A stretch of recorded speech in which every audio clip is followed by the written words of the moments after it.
A football schedule that forces a team to play 2 games in 3 days. Such is the case for the Argonauts, who face Saskatchewan at Taylor Field tonight. They lost 39-36 to Calgary on Wednesday. Number 1, there isn't enough time to prepare for the Riders, who haven't played since last Saturday. And number 2, the players are not getting proper rest, and that could lead to serious injuries. You know, it's amazing Commissioner Larry Smith, who wore the Alouettes uniform for 9 years, has forgotten about those who count the most, and that's the players. How can he improve that schedule? Toronto looked pretty good in its last game, a loss to Calgary earlier this week, but fatigue will likely be a factor when they step onto Taylor Field tonight. The Argos will be trying to snap an 11-game road losing streak and stay on an even keel emotionally. Jeff Currier reports.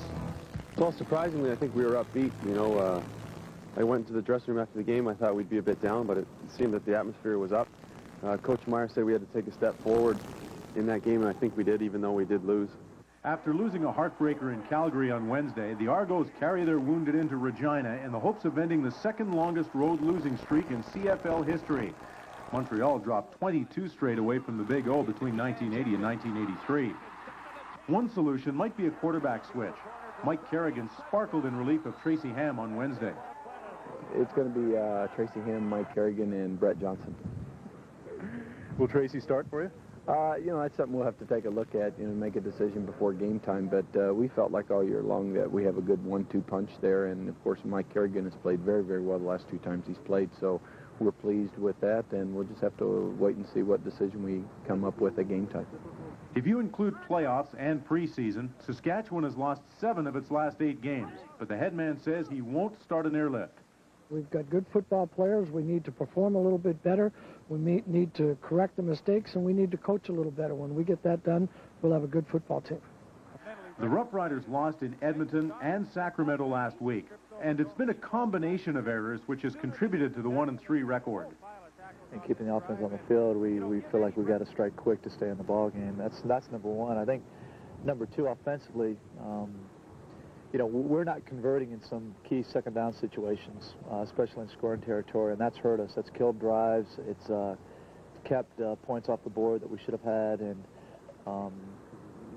we need to do better in those situations. And thirdly, we need to quit turning the ball over. The Saskatchewan Rough Riders believe they're a good football team which simply hasn't played up to potential yet. The Toronto Argonauts are beginning to believe in themselves after giving the Stampeders all they could handle. Both teams believe they're due for a win this week. Of course, only one will be right. Jeff Currier, TSN Regina. And the rhythm, and he nearly pulled out Toronto's first win of the season. Now the Argos have a quarterback controversy. Who will start tonight? You always have adversity within the football world, and you just have to be able to get a little stronger, get a little better, and get a little tougher skin as you go through the adversity, but also you have to build a tighter net unit of guys. You just don't want to stand on the sidelines, you know, when you're playing a game. And I don't know how many games I've got left, you know. I mean, I'm at the end of my career. Obviously, you know, 3 or 4 more years would be great, but I take it one day at a time. In Saskatchewan, there's never been any doubt over the starting quarterback. Kent Austin directs Air Austin. He has for the last 5 years and usually runs his offense the way the Argonauts wish they could. His challenge tonight is to score early. I think every team, you know, wants to start very quickly and get the edge early on and score some points early and get the momentum on your side early on and kind of build from there and not play catch-up football as we've done, especially in the last 2 ball games. We've had to come from behind quite a bit. It's difficult to say which team needs to win more, as tonight on the Prairies, the Rough Riders host Toronto. Have been flying in squadron formation after a summer of rain. Having said that, though, the wind is going to have a major effect on tonight's game. The Riders call it home field advantage. Welcome to Taylor Field for an encounter of 2 teams desperate for victory. The Argos' plight is clear. The CFL needs a strong team in Toronto, and at 0-4, the Argonauts are nothing close to it. Most believe their best chance for victory is with Mike Kerrigan at quarterback. He had the run and shoot working in the second half in Calgary on Wednesday night. And about an hour ago, head coach Dennis Meyer confirmed that Kerrigan will start at quarterback tonight ahead of Tracy Ham. When a team is losing, the backup quarterback is almost always the most popular player in town. So Dennis Meyer has made a popular decision. This is not to say the Argos have given up on Tracy Ham. It's just that their need to win tonight far outweighs even the steep price they paid to get Ham from Edmonton in the offseason. Don Whitman is on assignment at the Canadian Track and Field Championships in Coquitlam tonight, so we welcome Chris Cuthbert to the crew. He's with Dan Kepley.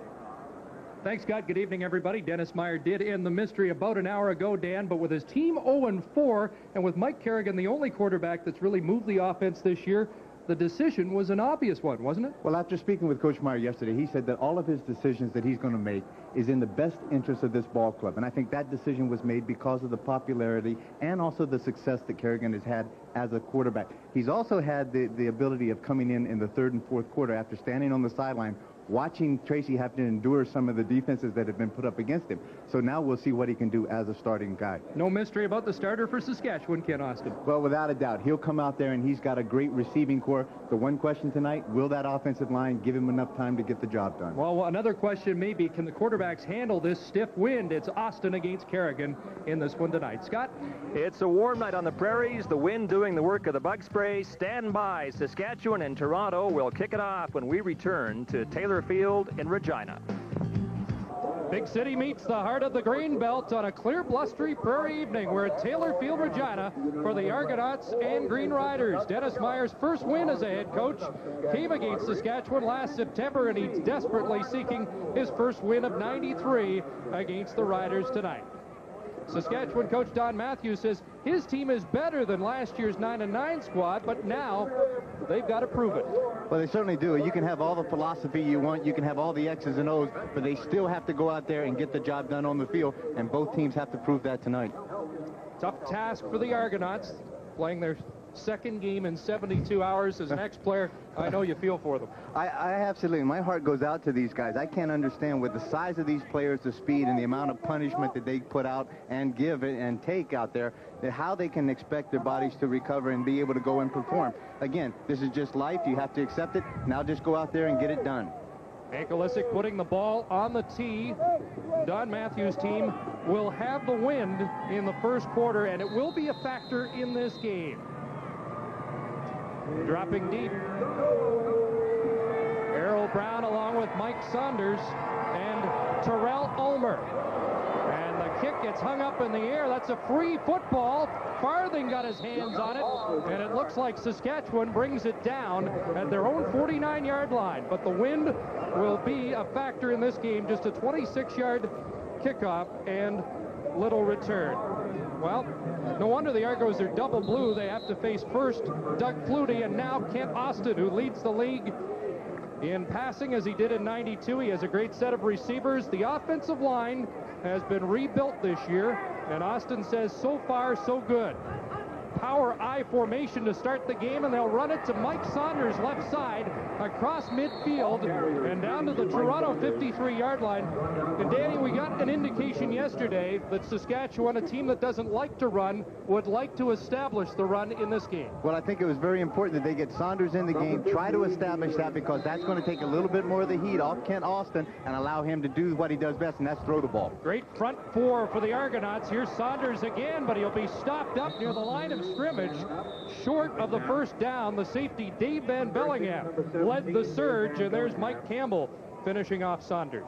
Some of the things that Saskatchewan and their offensive coordinator is Ray Yock, my first coach as the Edmonton Eskimos, came out. Now they're going with 3 or 4 guys lined up in a straight I formation in the backfield and then waggling to motion right prior to the snap of the ball. At this case, that does not give the defense too much time to try to pick up the man-to-man situation that they want to get into. So maybe it's a little confusing for the Toronto defense initially.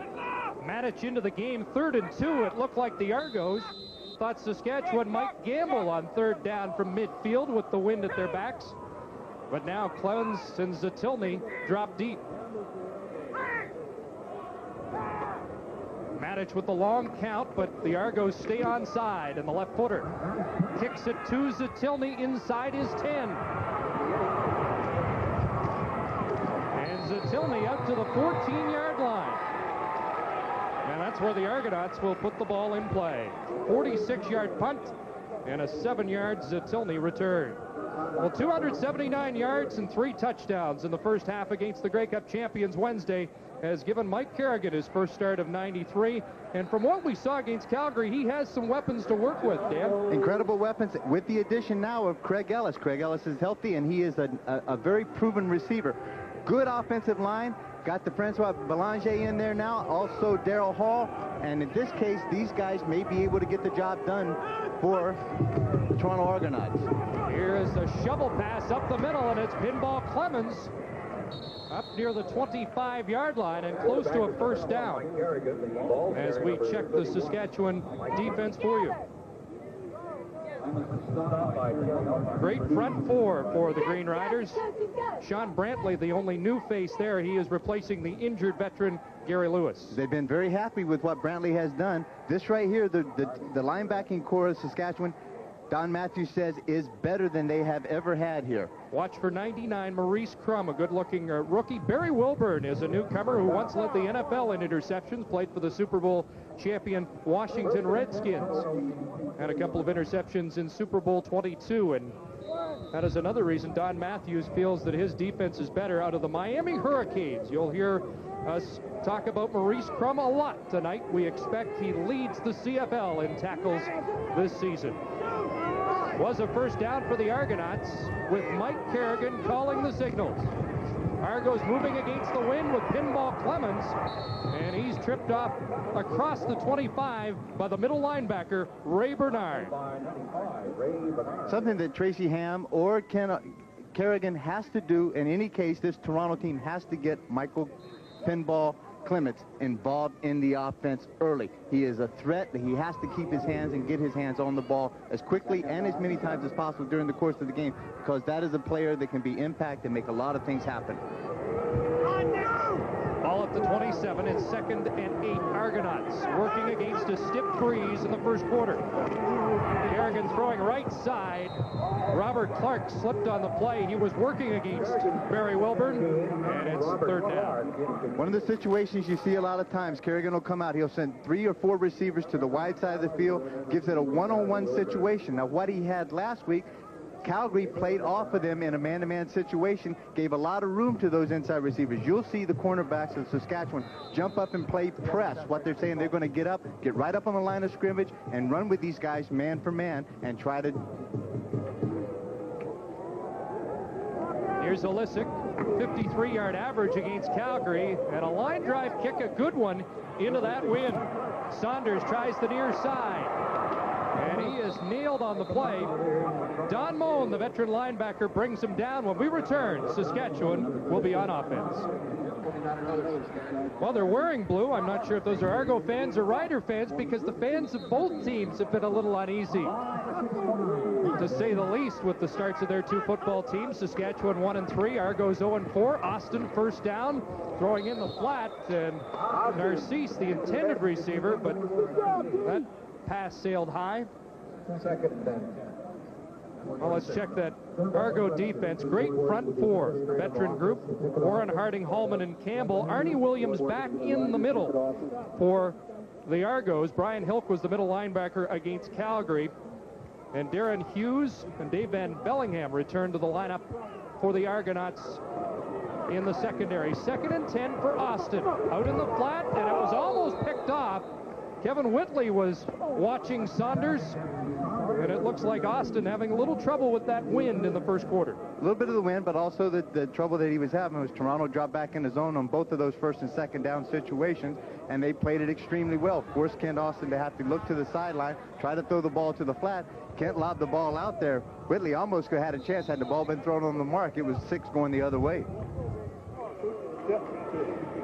Talked to Wally Zatilny before the game about punt returns, and he felt the wind would be a real factor in just fielding punts in this game. He awaits the 2nd punt from Brent Matich. And Zatilny couldn't field that, lets it bounce into the end zone. And the Argos may be happy to sacrifice a point for better field position. Scott? Well, Chris, the language of the run-and-shoot offense is like no other in football. As Mike Kerrigan heads onto the field now, if he was running a more conventional offense, he might in the huddle make a call like right 80 hook post. I think most football fans would have an idea of what that means. But in a run-and-shoot huddle, a typical call could be this: rip, rolls, rob, 61X choice special. Only question I had when I first heard that from Mouse Davis, whom we see there, was, could you get fries with it? But how the game has changed from the old days when, for example, in Winnipeg, Don Jonas, when the heat was on, would in the huddle say, AGO boys, which meant anyone get open. Has the game changed or what?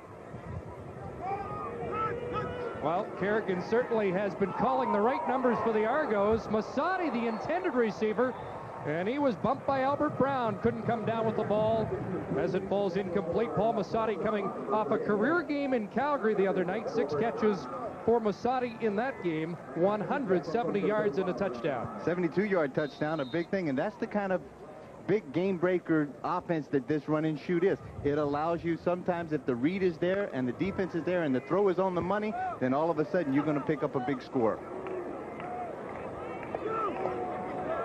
1-0 Saskatchewan leading on an 84-yard single by Brent Manich. 2nd and 10 Argos. Flags go down as the pass is incomplete in the flat, intended for Kip Lewis. And holding the call against the Argonauts.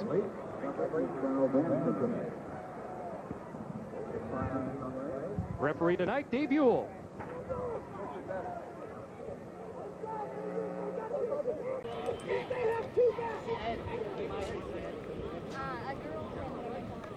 Well, it looked like Daryl Harley, I'm pretty good since I lost my hearing. I'm good at reading lips. I can tell you, that's number 57. Harley in there, the right guard, was getting held as he was holding Sean Brantley there. Brantley filling in for Gary Lewis, and again, that is one of the big losses that they feel. This front four was as good as any front four in the CFL with Gary Lewis in there, but they have not been missing too many steps with Brantley. Harley saw the pass incomplete, wanted to make sure all his friends in Regina knew he was in the lineup. He's a Regina native.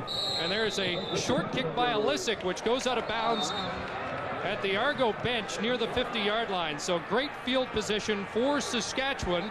Let's check out the positions of the team standings-wise. In the East, the Blue Bombers, with that convincing win over Hamilton, gain a share of top spot, and Ottawa found another way to lose a football game last night, a heartbreaker against BC. Calgary perfect so far. The Lions, with the win over the Rough Riders, move into 2nd spot. Edmonton and Sacramento later tonight.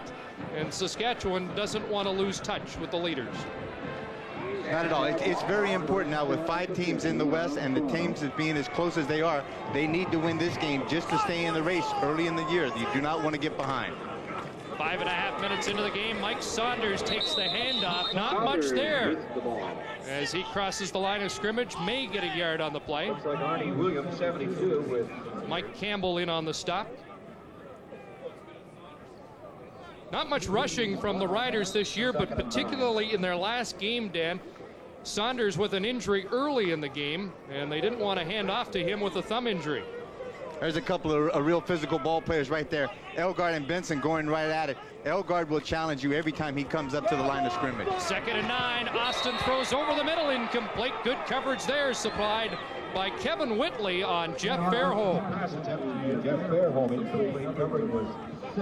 And again, a slow start for the Saskatchewan Roughriders, who fell behind 21-0 in their second last game against Edmonton, 24-0 against Sacramento. Good move inside as, again, you see Fairholm comes off, the ball stone. Whitley is the man right there, very close, playing good pressure man-to-man coverage.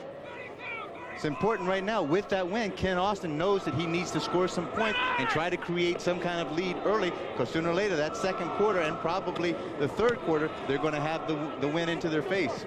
Interesting play by Matic. He kicks it out of bounds this time because the Argos would have been happy conceding another single point. Instead, Saskatchewan will try to pin them deep. Well, the official wind measurement at Taylor Field is 55 kilometers an hour, and our cameraman, Dan Monahan, is braving it in the end zone here at Taylor Field. Some of the Rider players said to me they were surprised. The Argonauts, who are desperate for a victory and by extension desperate for a good start, gave them the wind in the first quarter because it wouldn't do for them to fall behind 21-0. It can happen in wind like this, but of course it remains, Chris, for the Riders to do something with the wind. They've got 8.5 minutes to do it. The question is, does Saskatchewan have the football? They do. Betts, handoff, and Sean Brantley came up with the football. Check that. Gerald Bayless, the veteran, has the fumble, and let's see what happened on the snap and handoff from Kerrigan. Just a counter play out there, and again, he wants to hand off to Warren Hudson. The ball hits him on the hip. They never made the good exchange. They've got the corner sealed off very good. Harley's going to get outside, Harley, and make the cut He's leading him around, but all of a sudden, Warren Hudson never gets his hands on the ball. And now Saunders tries the right side. Corus Irvin runs him out of bounds at the 11-yard line. But it's a good pickup on first down as two-time All-Canadian Gerald Bayless savors the fumble recovery. Kind of mistake the Argos can't afford after doing a pretty good job against the wind defensively in this first quarter. Ball is on the 11. Counterplay to Saunders, getting the lead guard to pull out in front, and then he gets outside around the corner all by himself. Saunders 5'11", about 205, a very powerful man up top. 2nd and 2 for Austin, and he'll just push forward. Just a little more on the Saunders injury last week. He ripped the thumb. The doctor checked it at halftime, said it will have to be surgically repaired. Saunders said, I can still play, but Don Matthews elected not to hand the football off to his running back in the second half. Since then, they've discovered the injury not that serious. It's taped tonight, and we expect Saunders to carry the ball a lot. Saunders also a good pass receiver out of the backfield. First down and goal for the Riders. Again, it's Saunders. Cut back, hit hard, drops the ball. Argos have it. Recovered by the Argonauts. Darren Hughes comes up with the football after Ken Benson really popped Mike Saunders. Excellent pursuit that time. Just a toss play out to Saunders, but just great pursuit by the Toronto defense. Seals off the outside the corner, forces Saunders to have to cut back into the pursuit angle, and when he does, he gets met right in the hole. Boom, there's Benson, hits him, and just knocks the ball loose. And all of a sudden, there's 27, Darren Hughes, that comes up with a big fumble recovery. Benson leading the Argos in tackles this year, so a break for Toronto. And a handoff to Pinball Clements, room around the left side.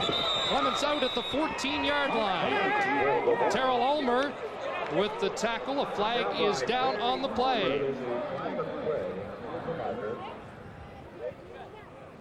Well, Dan, it looks like the Argos have changed the philosophy a little bit to get Mike Clements back in this offense, because clearly he was not a major factor in the first 3 games. Well, without a doubt, he hasn't been used. I don't think he touched the ball but once, maybe twice in the Calgary game. Again, they're trying to get it to this point that they too have to establish some type of running game.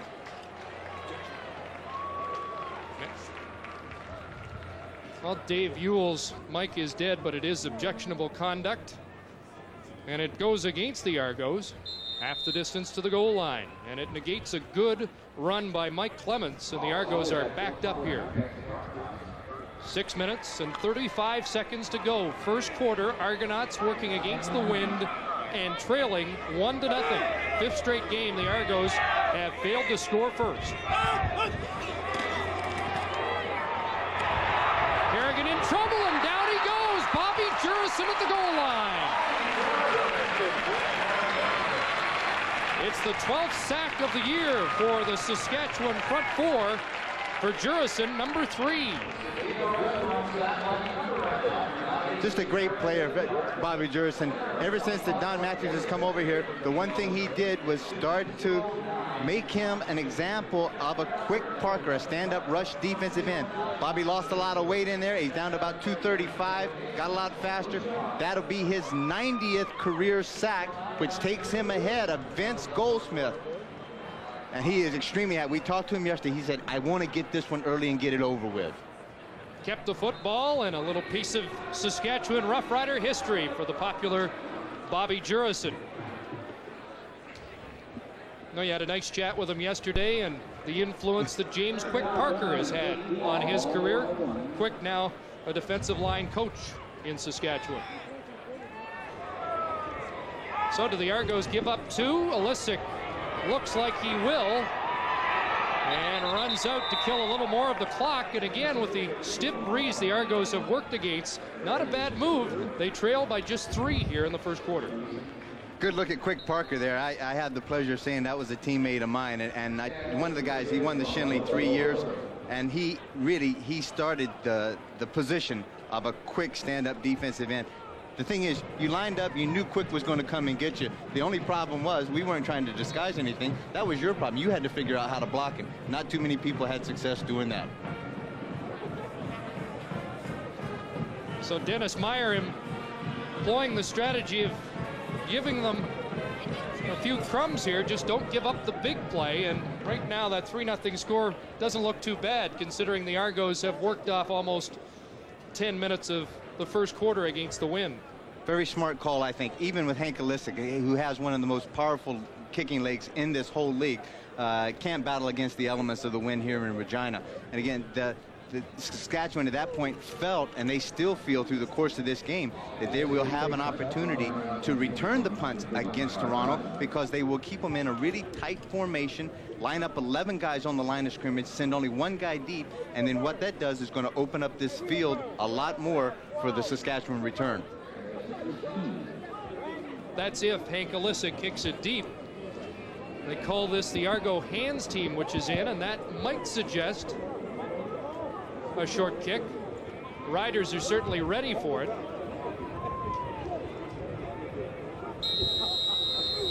Well, what you try to do right now is that you can't argue with these elements. You can't do anything about them. You just try to use them to your advantage. And in this case, like the last kick, the opening kickoff, in a sense where you try to kick it high, hopefully you get some good coverage down there and try to jar this ball loose. If not, you're still going to be able to hit the ball somewhere on the 55 or 50-yard line. Bruce Elliott will have to hold it for Ilisic. And he'll kick it away. Bouncing out of bounds, Terrell Ulmer let it go out, and they'll have to do it all over again. Don Matthews excited about Ulmer and his ability to return kicks, really an area of concern last year in Saskatchewan. Drop it back, fellas, drop it back. They don't want it. We get back. Kickers take a lot of flack most of the time, particularly about old linebackers. We'll get. All you have to do is that you kick the ball all day long. You got a fixed 65-yard wide field out there, and all you have to do is try to kick it in between those lines, and then sometimes you have a difficult time doing it. Defensive players, return guys, they get very frustrated sometimes, or coverage guys get even more frustrated when they go down there and they're thinking that this guy, that's what you get paid to do. Now, Hank, you got to kick the ball in the middle of the field and allow the guys to go down there and make the tackle. Well, kick it in the middle of the field, but don't kick it to Ulmer, because he might return it on you. Well, it's the same thing. You're kind of giving up and saying, well, we're conceding the fact that Ulmer may be a good return guy, but we're also saying they got 11 guys down there that have an attitude problem, and they're going to go down and tackle Ulmer. Straight down the middle this time, and here he is, Ulmer, at his 50, and you saw the way that ball hung up. Almost afforded the Argos time to beat Ulmer downfield to get the ball, but it is good field position for the Saskatchewan Roughriders. You know, Dan, Kent Austin is leading the league in passing and yards, but he doesn't look sharp, and really, he was reflecting on that yesterday, doesn't feel like he really has been effective as he'd like to be in the first 4 games. Well, there's something very uncomfortable about the offense right now, and maybe, and without a doubt, it could be the loss of guys like Vic Stevenson and Roger Aldag. There's a completion to B.K. Williams at the Argonaut 50-yard line. Pickup of 8 for the veteran Williams. You'd expect Saskatchewan to come out of the blocks well with such a veteran team. Kent Austin has worked with the likes of Donald Narcisse for 7 years, Elgard for 7, Fairholm for 6, and Williams for 3 years. So this is a group that's very familiar with each other. Even though in the case, some of these guys, as in Elgard and also Kent Austin, have had some miscommunication problems this year, where all of a sudden the receiver comes off, sees one defense, the quarterback sees another, and they throw what they think they see once the ball is snapped, and it turns into an interception. Saunders that time off the left side, and he'll be close to a first down. Arnie Williams with the stop. Well, we've got a low-scoring first quarter, and that should come as no surprise between these two teams, considering what they've done so far this year. There's a look at it. Just 6 points for either team in the first 4 games. Austin complete out in the flat to Donald Narcisse, and a flag is flying after the reception by Narcisse. Late flag. They even got maybe a late hit or an objectionable conduct there.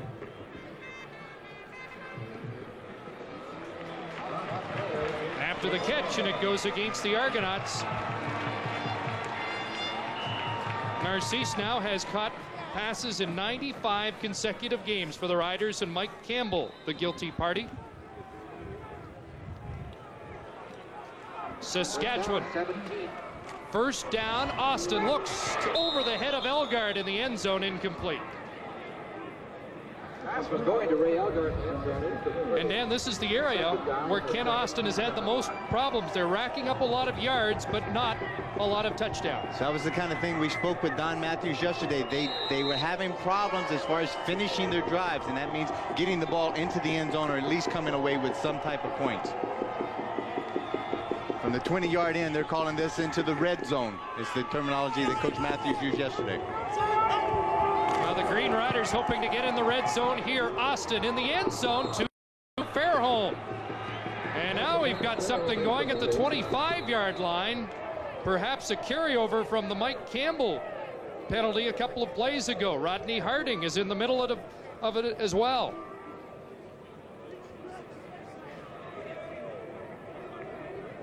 Things heating up on the field, and we're just in the first quarter.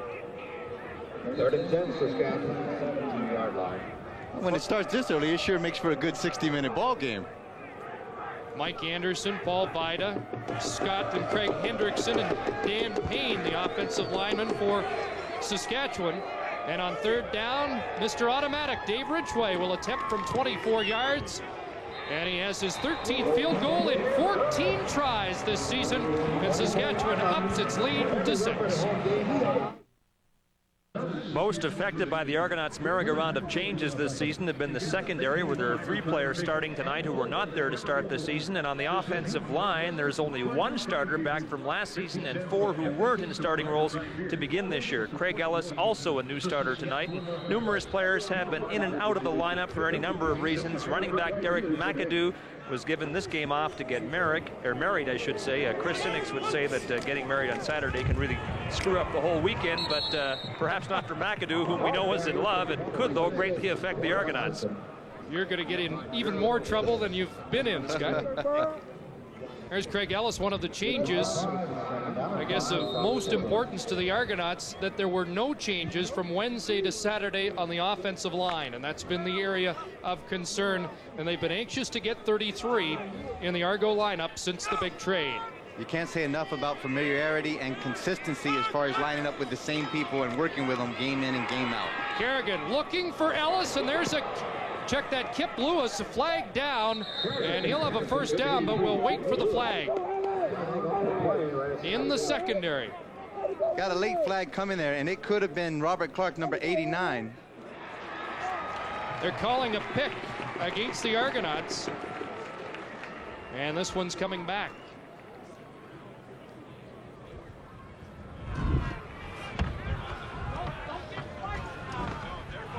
'89 it was, Robert Clark.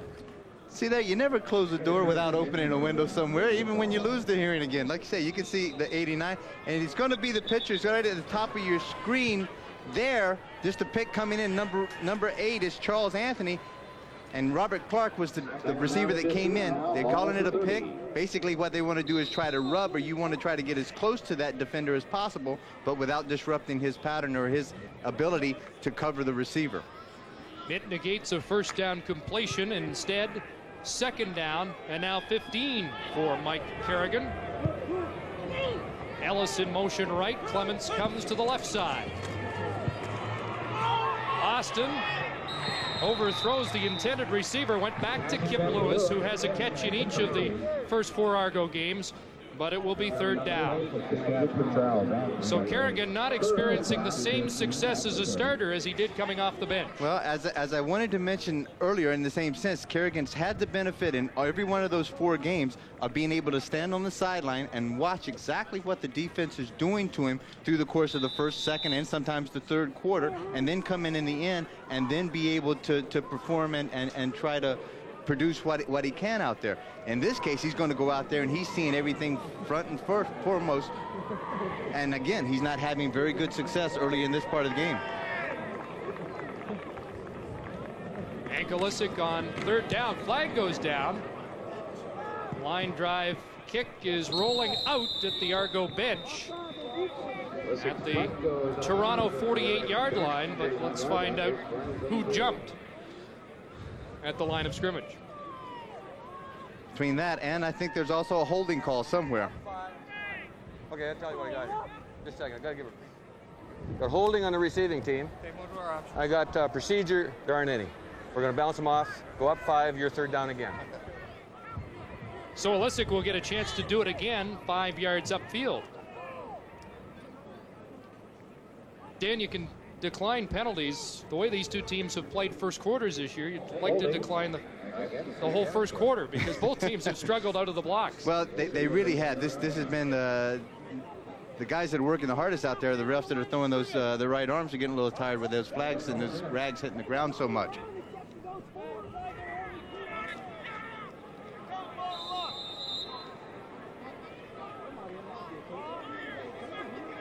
Dennis Meyer doesn't see something he likes out there. We got 12.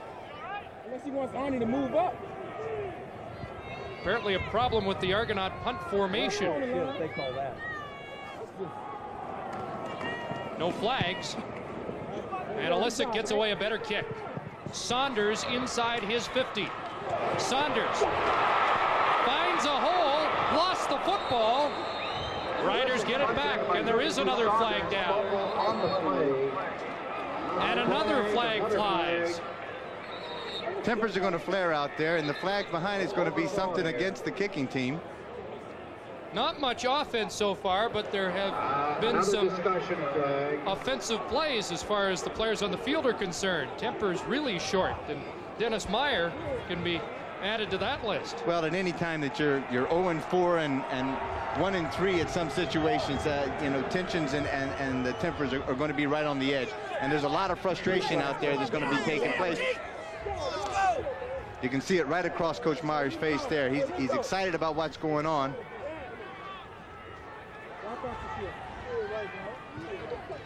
Asked him yesterday how much time he's had to prepare for this game compared to a normal week off. He said about a third of the meeting's time and no time on the field. Okay, I'll tell you what happened. You guys both got the first. But this is the situation where they came back in a sense that they have this game, the time that they had against Calgary, they come back. All they can do, because the body is in a time of trying to recuperate a bit. Let's hear the call. You know what you're doing? There's a formation problem, and it seemed to be with Arnie Williams setting up. Rough play. Got a rough play, a face mask against Toronto. Two face masks. And that's the biggest play of the first quarter. They're marching it all the way down to the Toronto 10-yard line. 3 major penalties.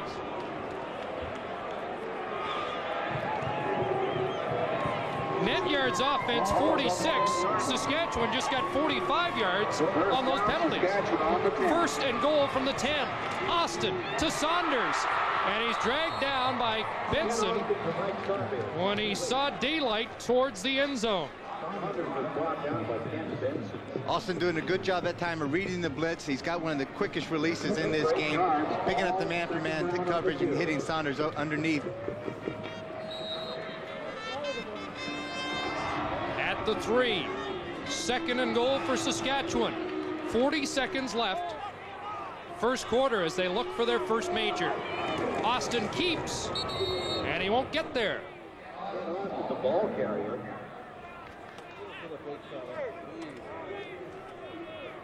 And they're still talking down there as they unpile. Mike Campbell in the middle of it. Third and goal. And Austin might call his number again. It makes it very tough when that defense has to line up a yard off the ball and you're only a yard away from pay dirt. Austin, and he's in for the touchdown. Good second effort by Ken Austin and the offensive line to be able to get it. Initially, that charge from the Toronto defense stopped him, and they're still flaring tempers. They're just trying to get Austin out of there. He's upset about it. Harold Hallman's not going to have anything to do with it. Austin, being a smart, intelligent quarterback, is not going to have anything to do with Hallman. He's going to walk off with 6 points. Well, a heated way to end the first quarter of play here at Taylor Field in Regina. Ken Austin goes in for the first major of the game. And the Rough Riders with a convert to follow to try to make it 13-0. Ken Austin doing a good job of getting behind the Hendricks brothers over there. Craig Hendricks coming in at about 6'3", 285, and Scott Hendricks, the brother, at the right guard, 6'3", 285 also. Just a couple of big bookends. Now Anderson pushing after the convert with Harding. Could be an interesting final 45 minutes. Riders use the wind to sail ahead 13-0. NFL on. Welcome back to Taylor Field in Regina. Chris Cuthbert, Dan Kepley, Scott Oak, and the CFL on CBC crew. Green Riders use the wind for a 13-0 lead in the first quarter, and now Dave Ridgway will have to kick into the breeze, and we'll see what the run and shoot can do with the wind.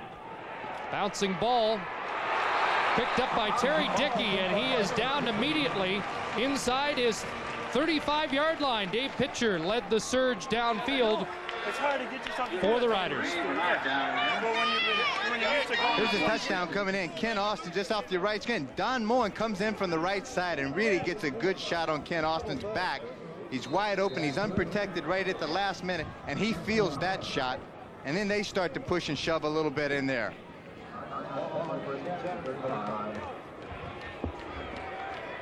Mike Kerrigan did not generate much in the first 15 minutes. Short drop pass over the middle. He has a completion up to Clark in the 50-yard line. It's an Argo first down. And the net yards for the Argos in the first quarter says it all. But Dan, in 8 minutes, 20 seconds of possession for Toronto against the wind was advantageous. Keep the ball out of the hands of Austin, or it could have been worse than 13-0. Certainly did. That's the best kind of defense that you can play, is not allow him to stay on the football field. First down, Argonauts. Time count. And a time count violation.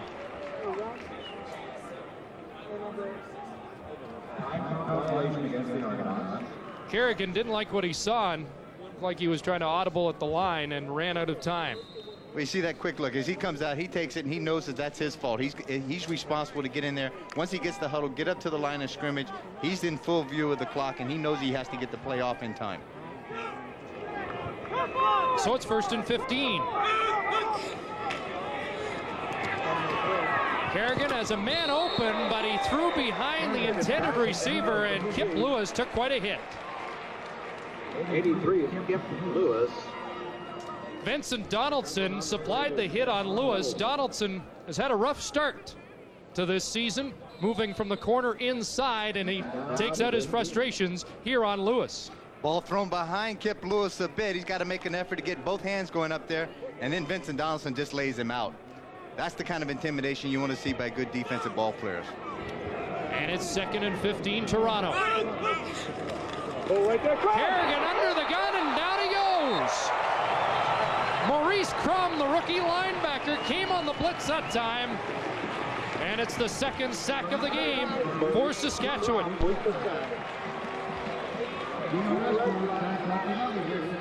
Crum did a great job, just came right in between Harley and Ilirenko, showed great speed, some miscommunication with the blocking scheme up there, and then he showed a tremendous speed of getting back there before Kerrigan could set up and get rid of that ball. Kerrigan's forte has not been his quick feet and his speed.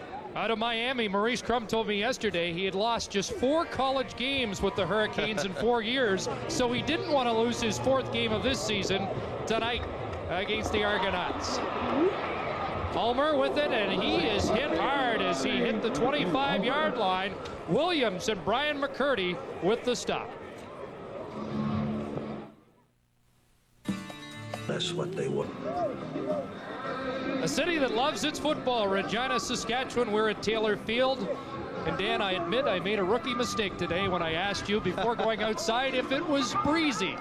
Well, I didn't know whether in the middle of the night in my sound sleep, when all of a sudden you picked me up and we transported to some other city in this country or not. But it's just automatic. Breezy, we can handle. I think this is almost like hurricane force here. Yes, it's all relative when you get out on the prairie as far as the wind's concerned. Kent Austin looking into it as he hands off to Saunders, and not much doing there off the left side. Rodney Harding's there, Arnie Williams, Don Moan.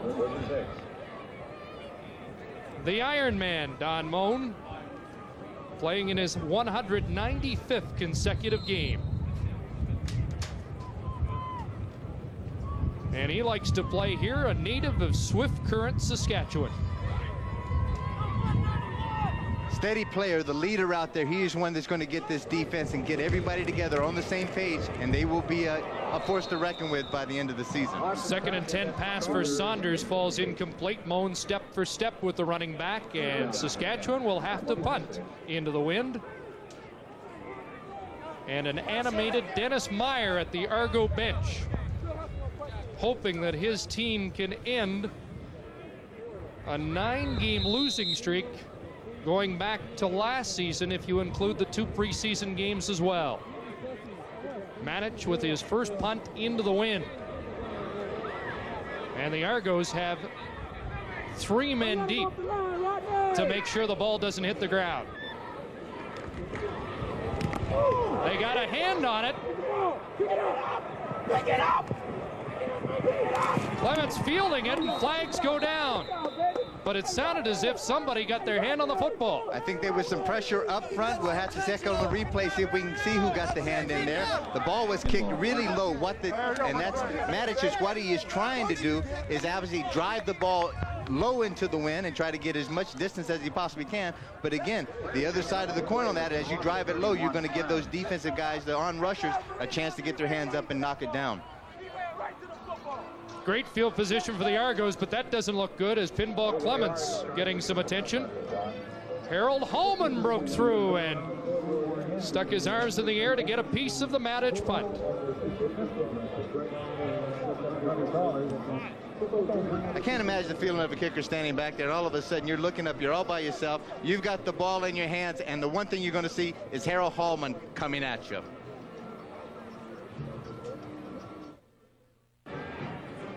Great field position for the Argonauts here. First down at the Rough Rider 35-yard line. Terry Dickey takes Clemens' spot, and Kerrigan throws over the middle high, and Masadi couldn't bring it down, but a great effort by the receiver out of Acadia.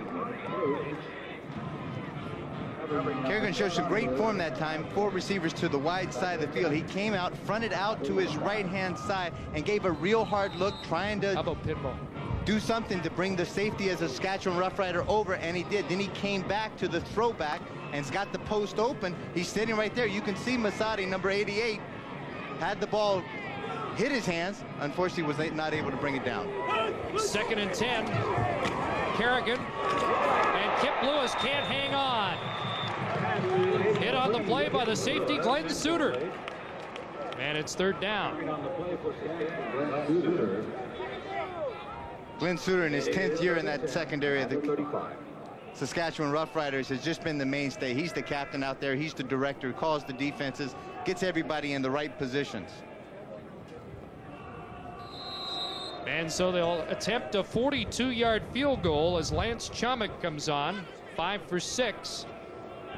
Missed his first attempt of the season, has been perfect since. Until now, he misses it to the left, and Ulmer gives up the single point, so the Argos squander their best field position of the game and just get one. 10:48 left, first half, and it's 13-1 Saskatchewan.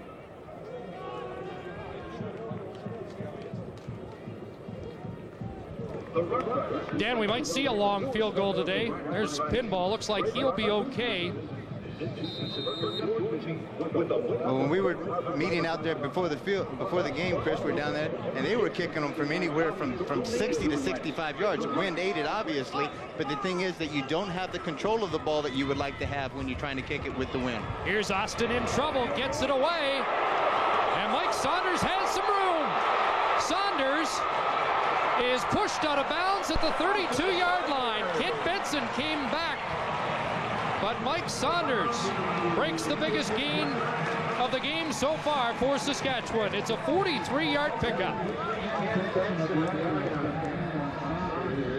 Austin is so good at what he does is he doesn't force himself as a quarterback out there, and he doesn't force his offense. He's going to take exactly what the defense is going to get him. Don Moen comes scot-free all by himself, and then all he does is there's a safety valve. That's Saunders right there, and then he puts it in the hands of Saunders, and he uses that great speed of his to get the ball up the field. Out of the shotgun, first down. Austin rolling right, throws over the middle. Elgard has his first catch at the 25-yard line. Elgard with a pickup of 7. Don Moen the tackle for Toronto.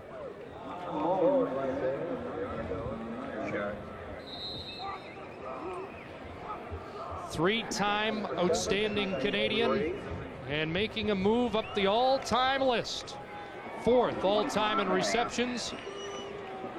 And he may one day be the top receiver in terms of receptions and yards before it's over. Austin, Narcisse, complete, first down.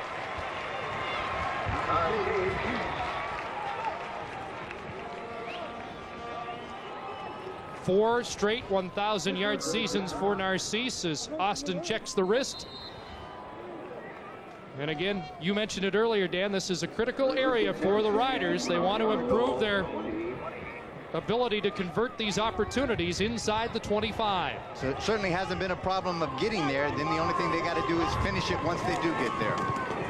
Austin was looking for Narcisse, and he was tied up with Corus Irvin, the cornerback. It'll be second down. Covering on Narcisse, 24, Corus Irvin. This was a stat that surprised me. Inside the 25-yard line this year, Ken Austin and Saskatchewan 2 for 12, 17% at getting it into the end zone, lowest percentage in the league.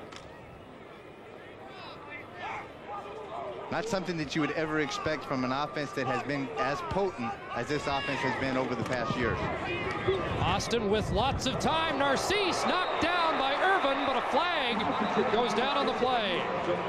Narcisse and Irvin were having words after the last play, and then this time he comes back. Narcisse may have said something to Ken Austin in the huddle. Then he comes back to the post pattern against Irvin.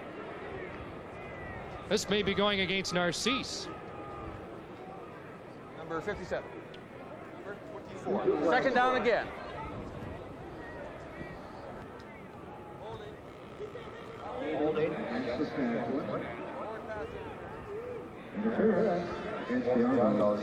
Was interference against Irvin, but holding as well on the play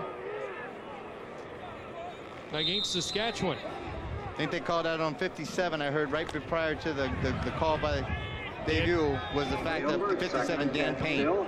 Dan Payne, the right tackle. First and 10 over again.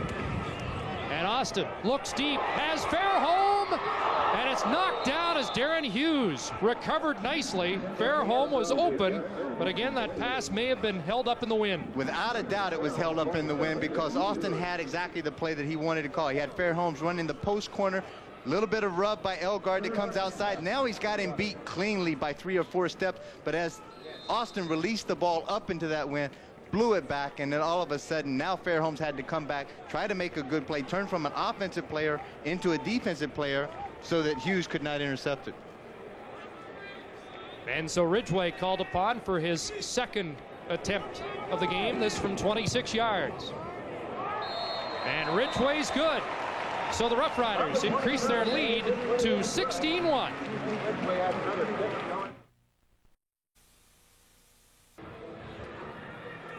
On Live at the Half tonight from Taylor Field in Regina, we'll turn to Argo veteran Don Moen to articulate the frustrations of this season in which little has gone right for the Argos, and we'll run down the current stories in the CFL, including a fire sale price for tickets in Ottawa.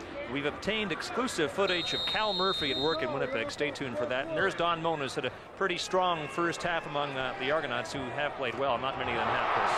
Clements and Dickey colliding. You got it, I got it. Well, it's kind of somebody get it. That's the main thing. You would much rather have two people going after the ball and making the catch as opposed to nobody, as somebody else thinking that the other person's going to make it. There they get. They both looked at each other, kind of smiled, and that's it. Now they can get it 1st and 10. Kerrigan can run the offense. But it's an adventure every time that ball sails high. Because even worse than that collision would be letting the ball hit the turf. Kerrigan shovel pass. Clements makes a move, and he's across the 50. Mike Clements to the 53. Vincent Donaldson with the tackle for Saskatchewan. Good job inside. Now, what Kerrigan does with this thing, with the shovel pass, in a sense, he makes those defensive linemen of Saskatchewan respect a little bit and not be able to pin their ears back and get their pass rush right up the field so quickly and get into his face. They have to respect the run, or in this case, the shovel pass, so it slows them down just that half a step. 7:15 left, second quarter. First down over the middle. Clark can't hang on.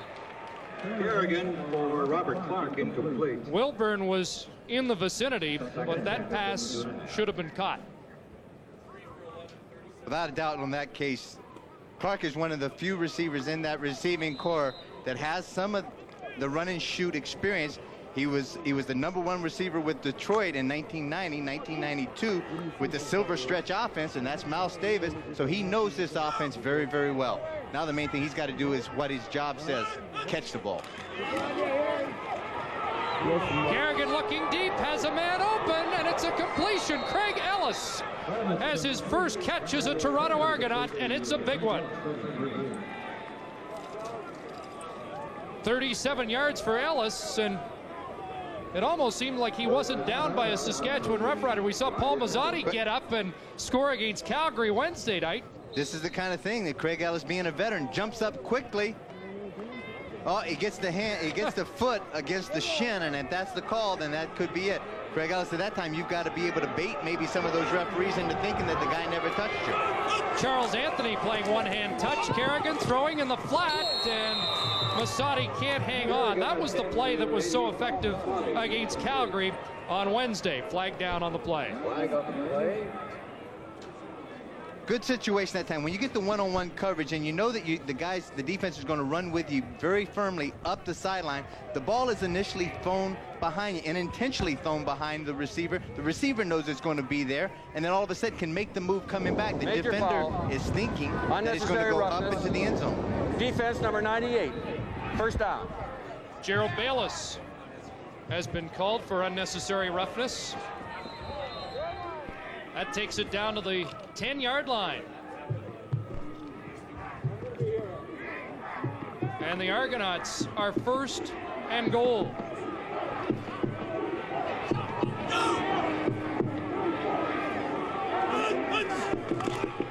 Handoff, Warren Hudson, and he powers his way near the 5-yard line.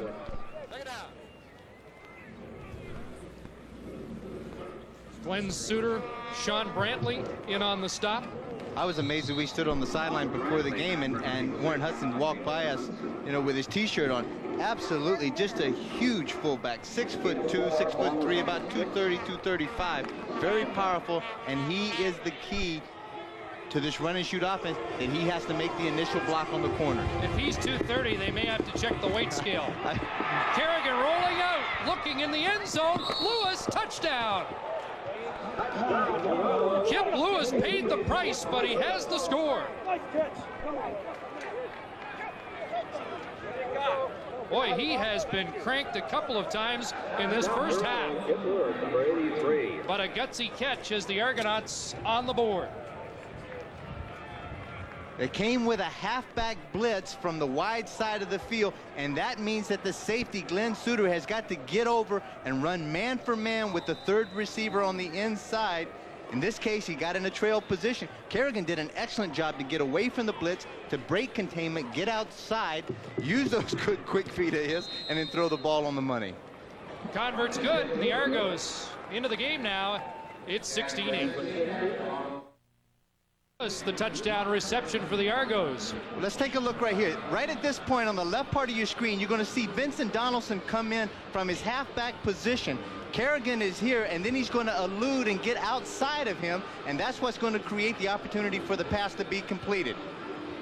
The main responsibility of that rushing halfback is that you've got to keep that quarterback inside your inside shoulder and not allow him to get outside, because there's no other second wave of protection there. And then that turns into some mistake, not doing the basics, and it turns into 6 points. Booming kickoff by Hank Olisic goes through the end zone and all the way to the fence. What a blast by Olisic, 95 yards, 5:01 to go in this first half. As Olisic fattens up his kickoff average. I thought it was a late hit on Lewis. He took 3 steps, but an ex-football player says no. I mean, you like contact anytime. Well, the contact anytime is there. The catch was made. Initially, there was a step or two made, but in some point in time, there's a judgment call where you can't stop yourself and your body once that you've left your feet. Ball comes out to the 25, and Mike Saunders gets outside, and another big Saunders gain. This one on the ground out near midfield. Darren Hughes finally got him out of bounds after a pickup of 38 yards and kept the fans at Taylor Field like that. They want to see the Green Riders rush the football more. This is something that they've done extremely well. It's a counter trap, and all of a sudden you're going to see the Hendricks brothers that came in make the trap block, and all of a sudden then breaks in to Saunders using that good speed, gets up the field. This is the big key of why this offense is going to be able to work, because it opens up the throwing game. Over the middle to Elgard, it did indeed. And a favorite receiver draws plenty of traffic, but Austin gets his man. And the Riders on the march against the wind.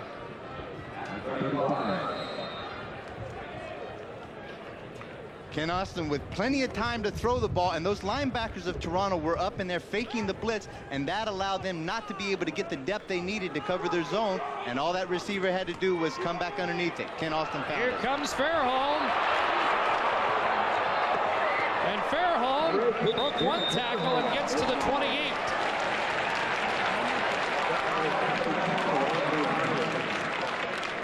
Pickup of 7 as Fairholm followed big Craig Hendrickson.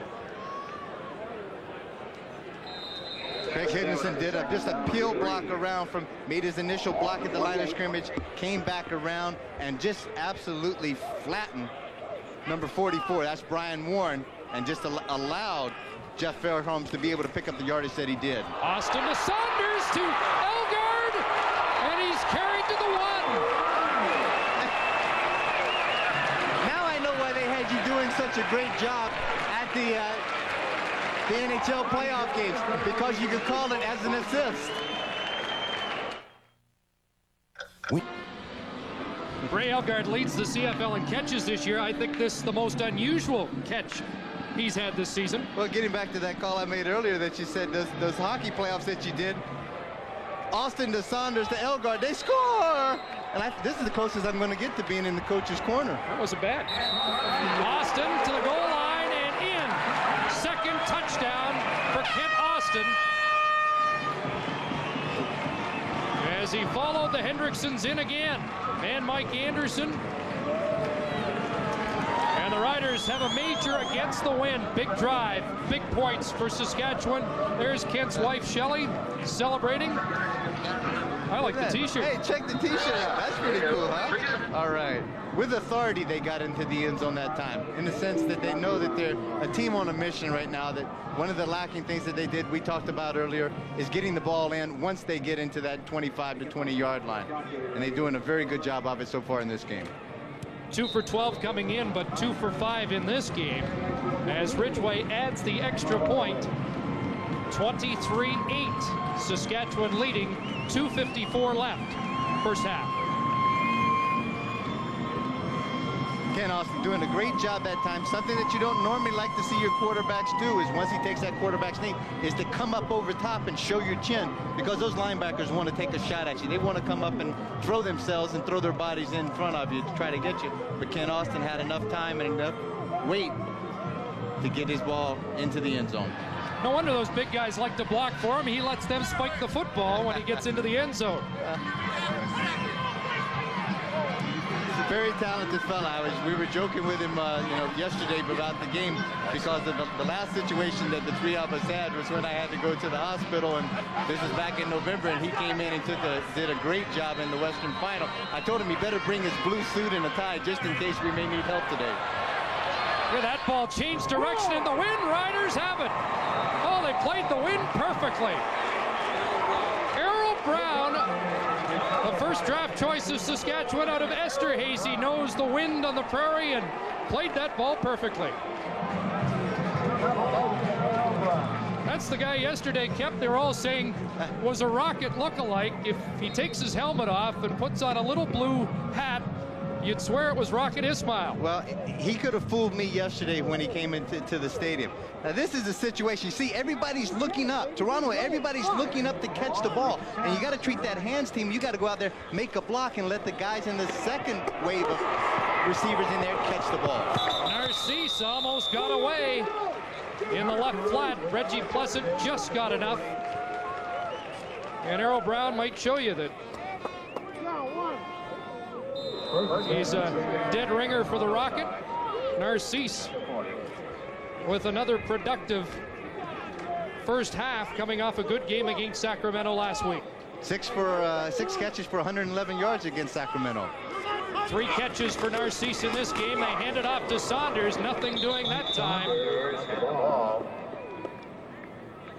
Saunders all wrapped up. 2:24 left first half. Here's Scott. Chris, on this program, as I fight the wind, that's Jeff Fairholm, and that's Larry Fairholm, his father. And now with me today is the man from whom receiver Jeff Fairholm inherited his sure hands, Larry, who started with Montreal in 1965 to 72. Am I overstating the case? Am I being too kind here about your sure hands? My sure hands? I don't know where Jeff got his sure hands from. It's somewhere from me. Hang on, Larry. We'll go back upstairs and get back to you in a second. Chris? Austin's going to Jeff Fairholm. Touchdown! As if it was on cue. How do you like that, Larry? Now hold on. Flag's down. Let's wait, because there's a flag back at the line of scrimmage. And it's against Saskatchewan.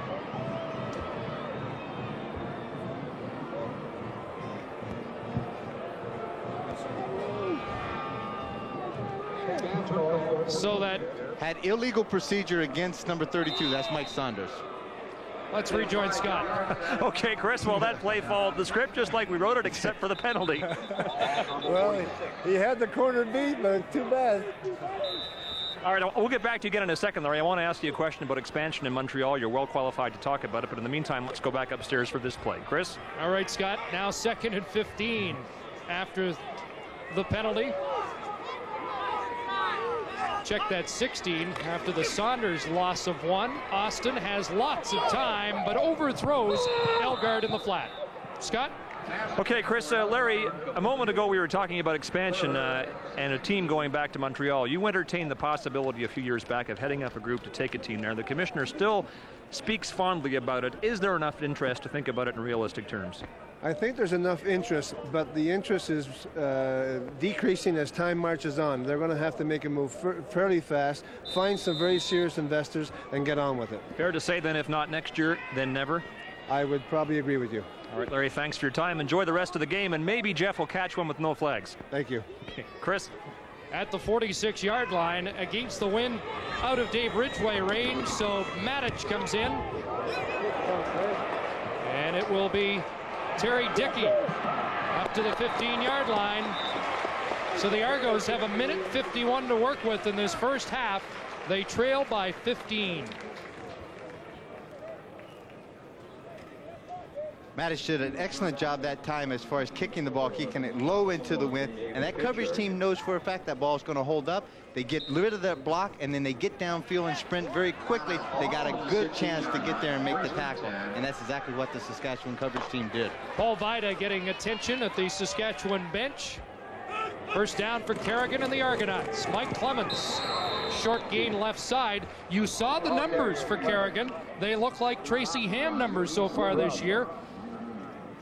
And I'm sure fans at home now are wondering, does Dennis Meyer think about Ham in the second half if Kerrigan can't put more points on the board. What a great situation to be in, as Coach Meyer would have, that you got a guy like Tracy Ham in the bullpen that can come in here and hope to try to do something else. I mean, in that case, it's not like you're having to put a rookie, inexperienced quarterback in it. You're putting a very valuable person out there to run the offense. Kerrigan looking for Robert Clark, but the coverage was airtight from Barry Wilburn, and it's third down. Wilburn got off to a tough start in Saskatchewan, broke his hand in training camp, and as he favored his hand in one game, had a separated shoulder, but now that he's healthy, he could become one of the top deep backs in the CFL. Two players going at it. Clark trying to go for the ball also. Maybe offensive pass interference, but there was good coverage by Wilburn.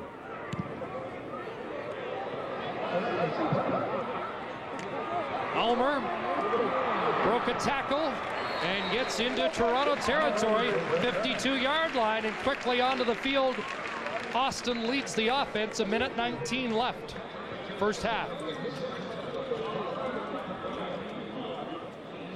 Two names that come to mind right away for me, and it says that if you got a 2-minute offense out there that you want somebody to run the show for you.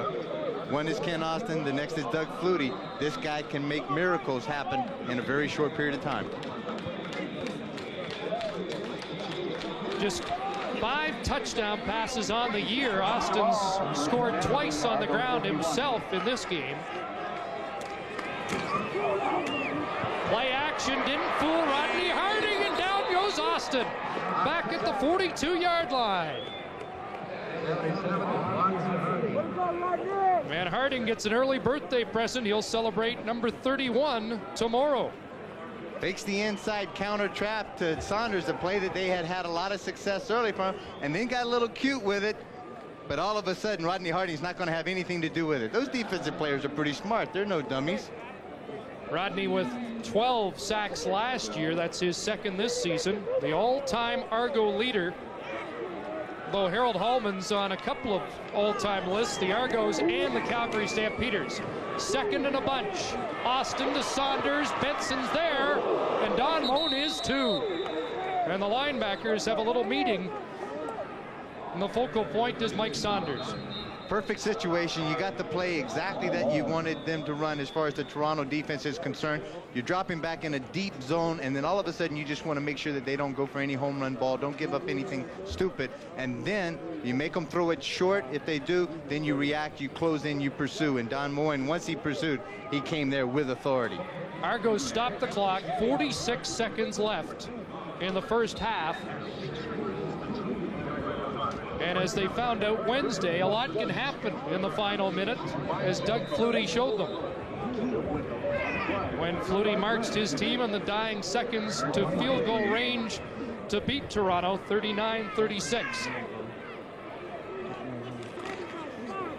Matic and Hallman almost got that one.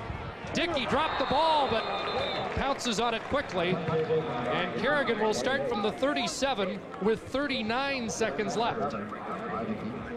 Argos down by 15, and it would be a big boost if they could cut into that lead before the half. Absolutely nothing to be shy about right here or be conservative about. Kerrigan's got to come out and see if he can make something very big happen. Conversely, on the other side, Saskatchewan is going to prepare for that. They're going to play a deep zone kind of defense and not allow any big plays and make them throw it in front of them.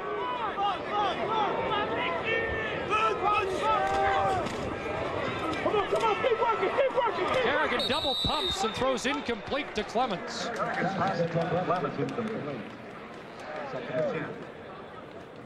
Just 4 seconds off the clock. Tracy Ham said yesterday that Mike has found a rhythm I have yet to find in the run and shoot, but you get the feeling Kerrigan's a little out of sync here. And the pressure of the Riders may have a lot to do with that.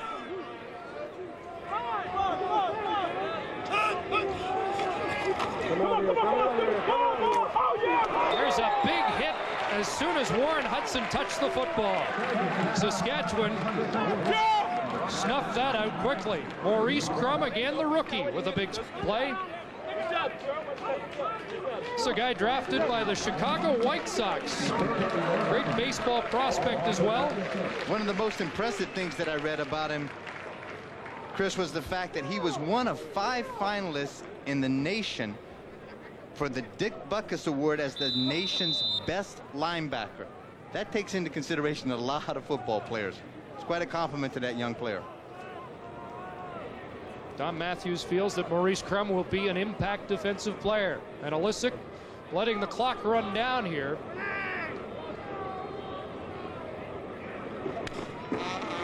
Riders were coming, and Olisic knocked down, no flag.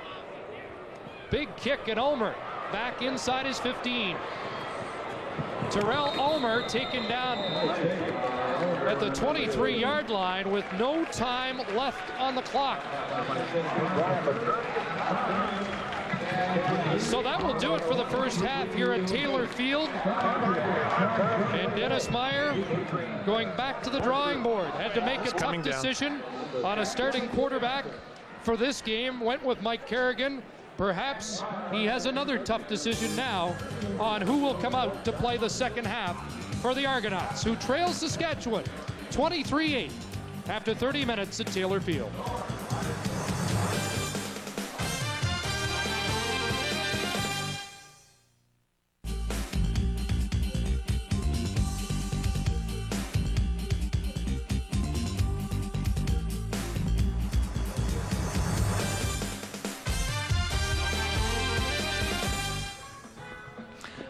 On a breezy summer evening in Regina, welcome to Live at the Half, everybody. Imagine yourself a veteran of over a decade, your career coming to a close, and this is how it could be ending. Your team unable to win and the fans losing interest.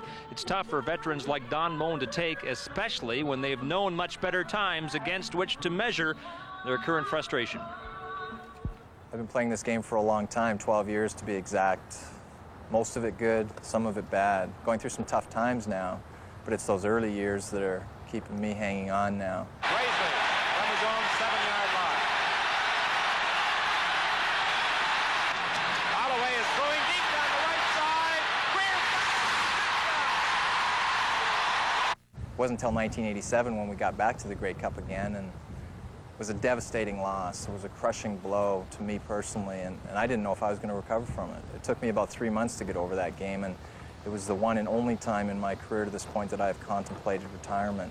A drawing of the Grey Cup on that kicking tee, and the Grey Cup could go to Edmonton if Cowrick is through.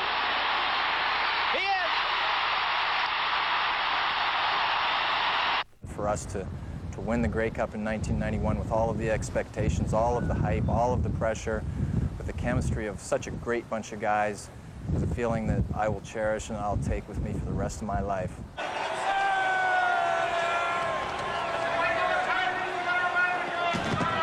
1992, I expected to be exactly the same thing.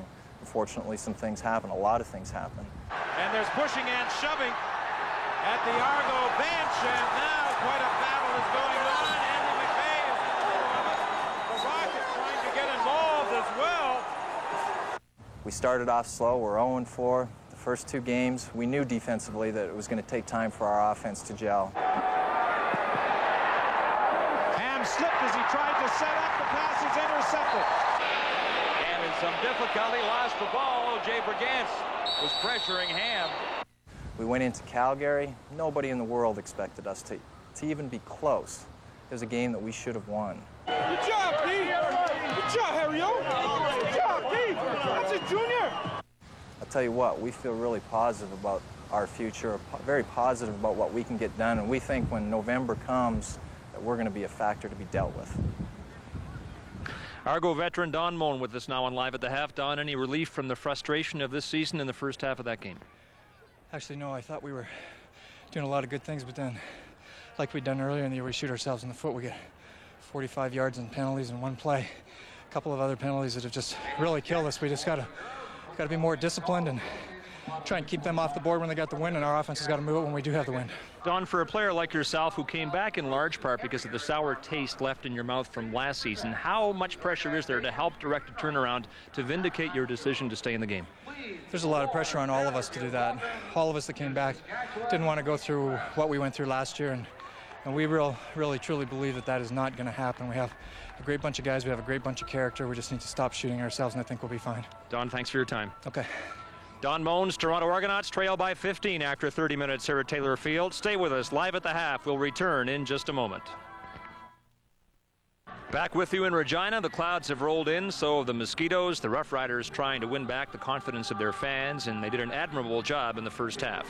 Welcome back as we continue with Live at the Half. How about this Canadian Football League? American owners were told lined up to get in, thereby driving up the value of franchises.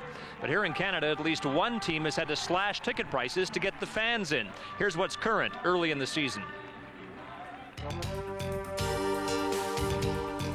This edition of Coast to Coast begins in the extreme west. At BC Place last night, the Lions were trying to arrest a two-game losing streak, and so were the Ottawa Rough Riders. In the third quarter, Tom Burgess hit Jock Climie with a touchdown pass that gave the Riders the lead. But the Lions broke Ottawa's back on the ensuing kickoff. Corey Philpott took it, emerged from a scrum, and went 91 yards to put BC back in front, where the Lions stayed. Philpott, playing in just his second CFL game, had scored a major earlier on a 10-yard pass from Danny Barrett. The Lions won by 4 to improve their record to 3-2. Ottawa dropped to 1-3. The guys up front did a good job today against a very aggressive Ottawa front that's giving a lot of teams problems. So my hat goes off to the offensive line. And anytime you can get a hole like that through there, you better get through it or somebody's going to be talking about it. When it comes down to the stretch and when it comes down to the wire, not having enough guys who really believe that, hey, we can do it. You know, I'll make a difference. You know, I will make a difference. And we got to get over all that. Attendance is an early season problem in most CFL cities, Ottawa included, where crowds for 2 home games have been at least 8,000 below projections. The Riders are doing something about it. They've slashed ticket prices. Some $20 seats are now available for $4.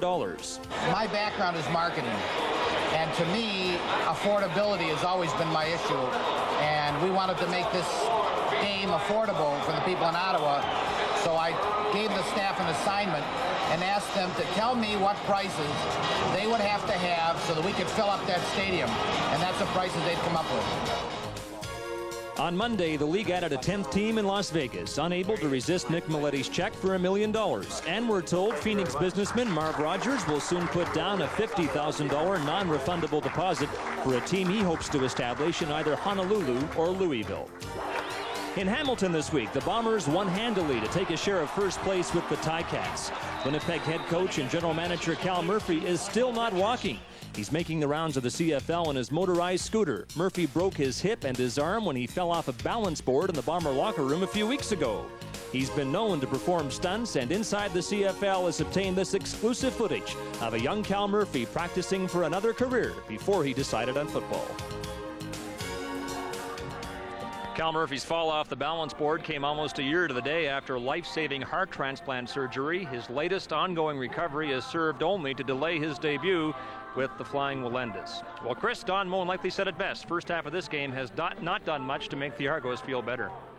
That's for sure, Scott. 23-8 halftime score. And I thought the key to the first half, Danny, was the fact that the Riders moved the football not only with the wind, but against the stiff breeze as well. Well, even more so, moving it against the wind, but they also were able to do what they want to do, and that was to come out with Saunders and establish a good running game. And that really has kept the Toronto defense off balance. Mike Saunders, a key weapon both on the ground and in the air. There are the rushing stats for Saunders, and he had his biggest run against the wind, and this was the biggest one that really started the Riders rolling in the second quarter. Good counter trap that time set up by good blocks by Henderson. And then all of a sudden, Saunders is able, as I said earlier, he's got excellent speed, able to get outside and move the ball down the field. The big thing he came up with later on, too, was a dump pass off to him. He made about 53 yards out of it. So they've been very successful in moving the ball against the wind. 3 catches, 53 yards. The biggest question, Scott, who's going to start at quarterback in the second half for the Argos? And Chris, it's hard to believe that a month into the season, the Riders and Argos both have themselves in positions where they cannot afford another loss. That alone should guarantee a solid second half. It's next from Regina.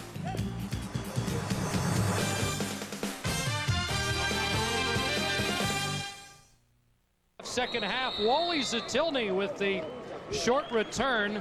And the Argonauts have the football to start the second half. They have the wind. And they have Mike Kerrigan still at quarterback Let's check the stats through 30 minutes. Net yards right there, you can see with the Argos only having 65 yards of offense. Kerrigan certainly has a lot of pressure on him starting in the game for the first time, but now even more so that once you get the start, you have an opportunity that you have to produce. He's with the win and having an opportunity to do that right now in the third quarter. Quick pass to Ellis. He can't bring it in. Charles Anthony was close to him. Ellis in his first game for the Argonauts.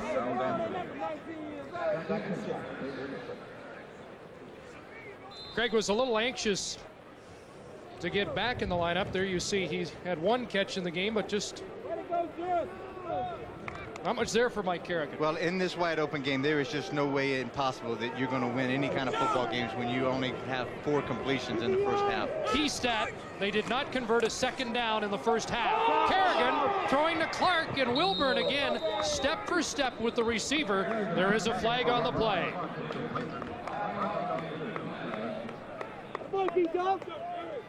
We didn't have time to address it at halftime, but you're not surprised Kerrigan at least got to start the third quarter? Absolutely not. I think he deserves a full shot of being able to get in there and come back and see what he can do. And if that case he is not having any success. Offside. Defense number 4.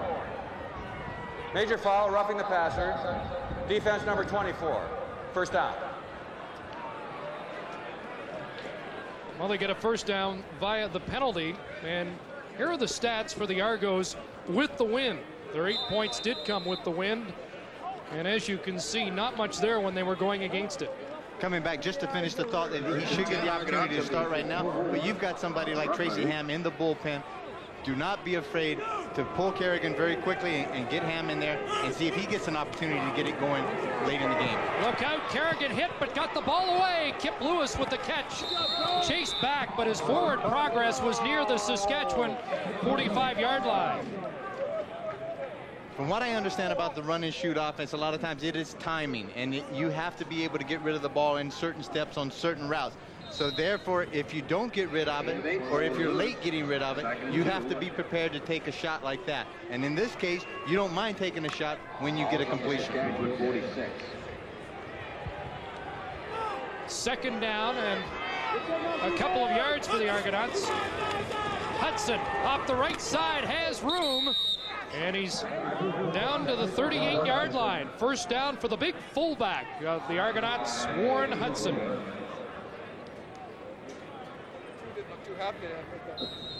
So the Argos accomplishing something here they were not able to do in the first half, and that's convert the second down plays.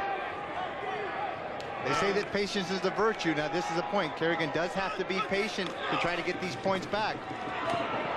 Kerrigan on a roll, throwing complete. Robert Clark down at the 23-yard line.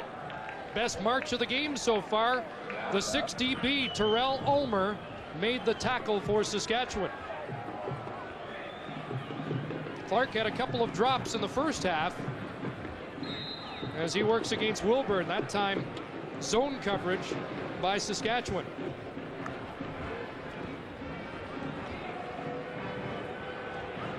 Kerrigan knows right now, third quarter with the win, he's got 15 good minutes that he can put some points on the board because it will be tougher in the fourth quarter against that win. Kerrigan, second pump for Lewis, and that hits Donaldson in the back. Incomplete. Kip Lewis with the lone touchdown for the Argonauts in the game. Kerrigan looking to the bench perhaps for a signal. Second down. Argonauts in danger of losing a club record tying 12th straight on the road.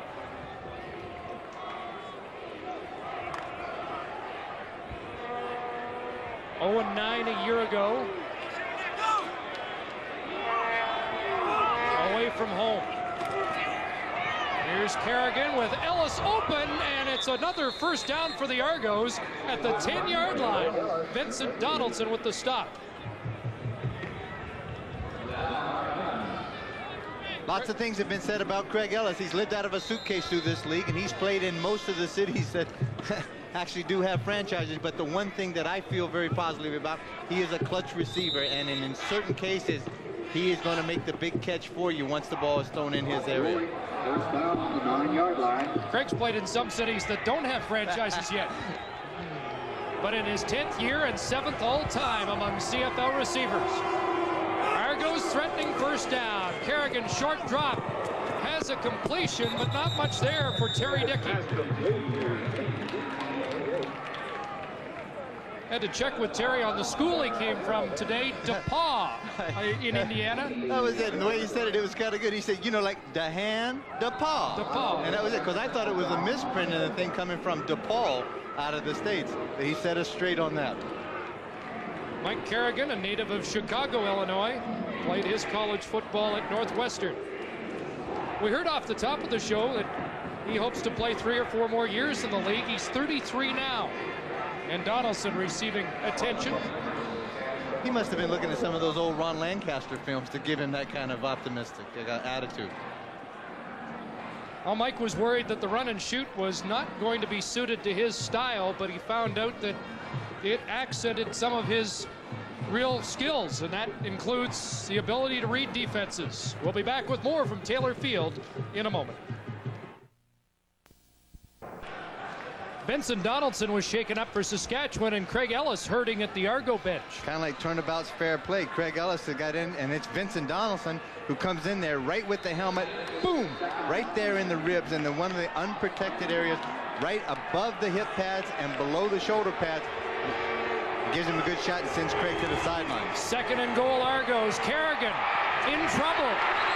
Wrapped up, and he's not going down, but it's a sack for the Saskatchewan defense because Bobby Jurison has them all wrapped up. Jurison's 2nd sack, 91st of his distinguished Saskatchewan career. We talked a little bit about Kerrigan and not feeling he was going to fit in with the run and shoot offense. The great thing that Kerrigan has is it is a reading ability. Now the one thing that he doesn't have is the good quick feet, the scrambling ability of a Tracy Ham to get himself out of those kind of situations. And it showed it very well there. Lance Chomick missed his only other attempt of this game. This one should be automatic from the 19, and it is. So the first possession of the 3rd quarter produces 3 points for the Argonauts, and they trail 23-11. Scott? Well, Chris, how to squeeze 18 games into 17 weeks with an uneven number of teams in this league. This is how you do it. You give teams an itinerary like this one at least once a season where they play 3 games in 9 or 10 days. This is the Argonauts schedule for the last 2 of those, both on the road. It included, 2 6 a.m. wake-up calls.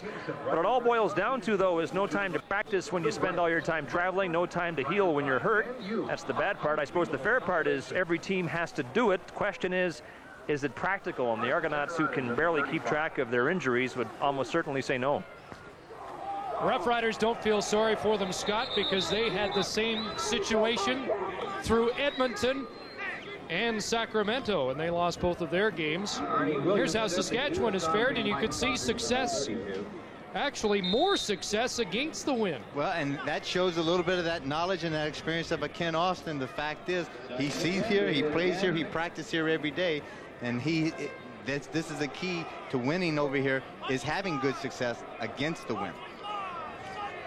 It's 2nd and 10, and out of the shotgun, Austin looks downfield, firing deep for Saunders, and he just can't catch up with it. And then every now and then, when you just think Ken Austin, in a sense, is going to nickel and dime it and just try to take exactly what you're given, then again, he tries to surprise you and goes with the home run ball there to Saunders.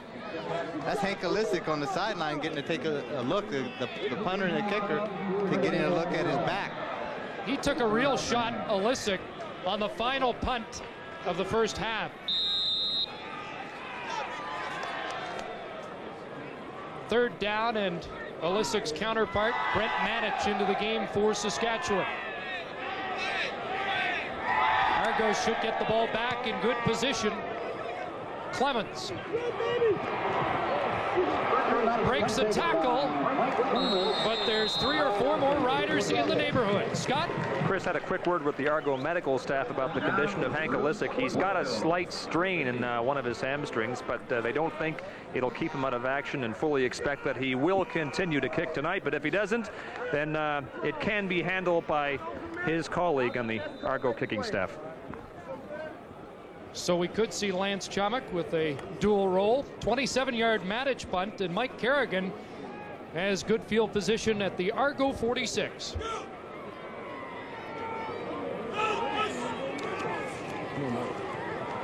Good protection, wide open, Paul Masati at the Saskatchewan 45-yard line. And Kerrigan does look sharper in the second half. One of the things that Coach Matthews said, particularly about his defense, he wasn't happy with was the missed tackles or getting back to the basics, doing exactly the way the defense is drawn up. 2 Saskatchewan defenders are outside of the numbers there that allows Masati to slide back inside to that zone coverage wide open. And if you allow that to happen, a quarterback as good as Kerrigan will be able to complete the passes. Kerrigan looking right side, Clark against Wilburn, and Wilburn again gets his hand on it. He's had a solid game for Saskatchewan. As Scott was talking about that itinerary, Mike Kerrigan said he wished he had more time game film-wise on Saskatchewan this week. Perhaps he would have seen how effective Wilburn has been for the Green Riders. Absolutely, where you're not going to beat him deep. This guy has tremendous speed, great hands, and excellent footwork. Last year played with the Cleveland Browns. 2nd and 10 for the Argonauts. And he missed Kip Lewis in the flat. There were receivers open over the middle that time. Both Terry Dickey and Robert Clark, but Kerrigan didn't find them. Dickey had come out of the backfield, that third receiver to the right-hand side, and broke over the middle wide open. All he had to do was dump the ball off, and he would still be running with it. And we'll see Lance Chomick come in to attempt a 52-yard field goal. Wind at his back. Asked Lance before the game, and he said with the wind, just about any distance is possible. Look for Saskatchewan to try to return this if it's missed. But Chomick makes no mistake. He has his longest field goal of the season, 52 yards. It's 23-14. Lance Chomick's 52-yard field goal has the Argos within 9 points here. Third quarter, 7:40 to go. And if the defense can continue to dig in here, maybe Mike Kerrigan can get enough time for the Argo offense to catch up. Well, the situation pressure comes now. This defense has got to be able to try to get 2 and out against a very tough Saskatchewan offense. Get the ball back into Kerrigan's hands as many times as possible with the win. Play action, Austin behind Byron Williams out at the 50-yard line, incomplete.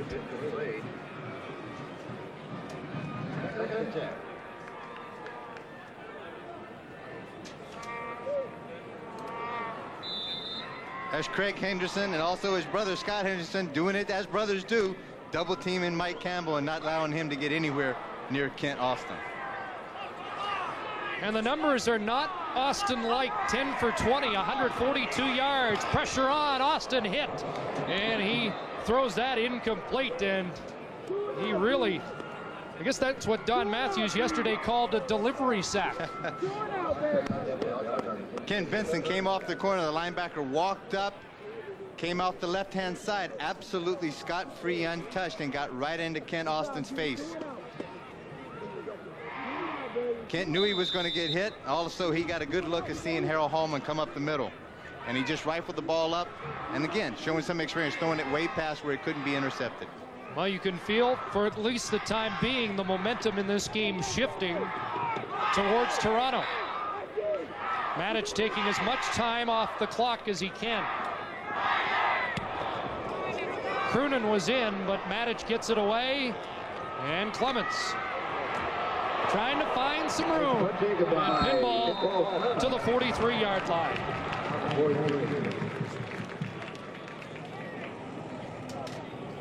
Here's how the scoring's unfolded tonight so far. Ken Austin with his first of 2 quarterback sneak touchdowns in the first quarter stakes Saskatchewan to a 13-0 first quarter lead.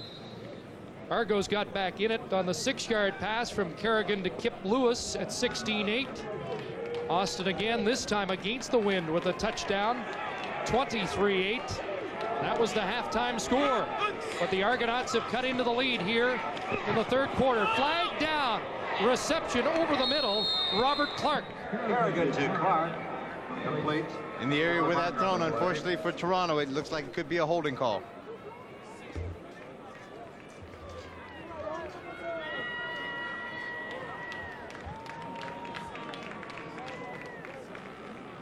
Major foul, unnecessary roughness, offense number 63, second down.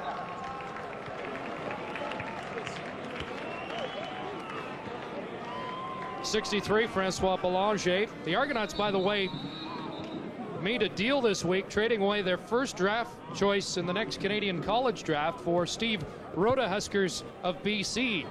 And he will likely be in the lineup for the Argonauts next week. And the penalties have hurt the Argonauts more than they've hurt Saskatchewan so far tonight. 1st and 20. Another flag down and another Kerrigan completion. Looks like it'll be coming back. Once again, Robert Clark. Kerrigan with some success, 2 big plays, 2 big ground gainers, but also 2 penalties. Offense number 63.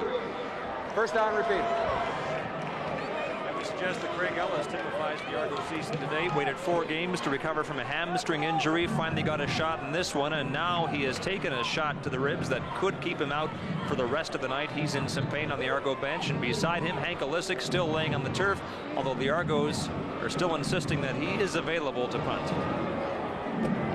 That catch by Craig Ellis before the injury, the 120th consecutive game in which he's caught a pass. That's the second longest in CFL history. This is a long play, or a long task for the Argos. A completion to Kip Lewis on the 1st and 30 play. So he gets a little bit of it back. That wasn't bad. He came back as a throwback to Kip Lewis. He's not trying to go deep, trying to get it all back at one time. Kerrigan showing some patience here and trying to work this off. Now he's got second and extremely long again, but they've had some success throwing the ball the past 3 times. 10 to Lewis, so now it's 2nd and 20.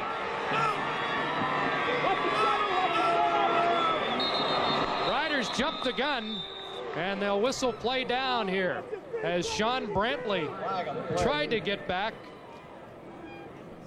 lost his footing. An offside against Brantley. Defense number 96. Second down, repeated. Sean celebrated his 24th birthday yesterday by being taped to the uprights here at Taylor Field. Take a look, just to the right of your screen there, trying to anticipate the count, slips, and he tried, no contact is made, but he tries to get back in. So it's 2nd and 15. Kerrigan, flag down, Masadi complete. It's a first down, except there is a marker on the play. Either offsides against Saskatchewan or illegal procedure. Let's see where they call it. Offside, defense number 95. That penalty is declined, first down. That was the linebacker, Ray Bernard. And you saw Dennis Meyer telling Mike Kerrigan, let's go, let's keep this momentum going. They work to the outside. Masadi grabs a little cloth and throws inside Albert Brown. Good throw by Kerrigan, leading him inside away from Suter, the safety, making a good reception. So the Argos survived that 1st and 30 situation. They're on the move again. Kerrigan looking for Kip Lewis, and he just can't reach it inside the 5. Terrell Ulmer, the extra deep back, was step for step with Kip Lewis.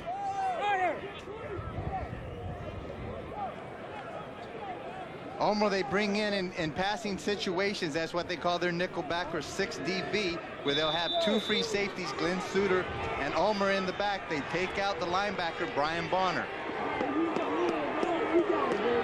4:20 to go, third quarter. Second and 10. And Kerrigan threw that one away. Pressure was on and no one was open.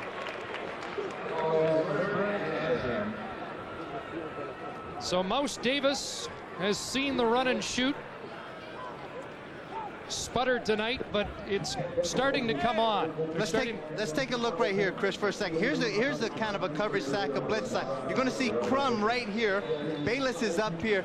Now the fullback is going to give you a direction of where the ball is going to go, and you're going to see a blitz by both of these guys in the direction of Hudson, and there is where Crum will come scot-free all by himself, get up into Kerrigan's face and forces that throw. 50-yard field goal attempt by Lance Chomick is good. That's his third of the third quarter, and the Argos within an unconverted touchdown. 3 minutes, 55 seconds left, third quarter, and the Argonauts chipping away. 19-yard field goal by Chomick, then 52, and 50 moments ago. Have Dennis Meyer's team back in this one, and some anxious fans at Taylor Field. And some young ones too. Gerald Bayless signed that youngster's cap. A lot of youngsters around the field yesterday looking for autographs, and Pinball Clemens was one of the leading targets. Pinball is so good with those kids. I think the kids like it too because they're about the same height as he is. So some pressure on Austin in more ways than one as they turn up the heat on Austin, who had to get rid of that ball quickly. Mike Saunders, the intended receiver here, but Saskatchewan's had the momentum taken away from them, and Austin has to get it back. This is the fellow right in the middle of your screen, Mike Anderson, who they're extremely excited, decided to come back out of retirement and join this offensive line, and the Saskatchewan Roughriders doing an excellent job on Harold Hallman. Ken Austin 0 for 4, third quarter. And he's hit as he released the football, incomplete. Ken Benson hit Austin as he was releasing. And the Argo defense becoming a major factor in this game. This is a very simple game to play a lot of times. They have 4 guys on one side to block. If you send 5 guys from that side, somebody has to be free. In this case, it was Ken Benson. And this time, anytime that he's free, he's going to get a shot like that on Ken Austin.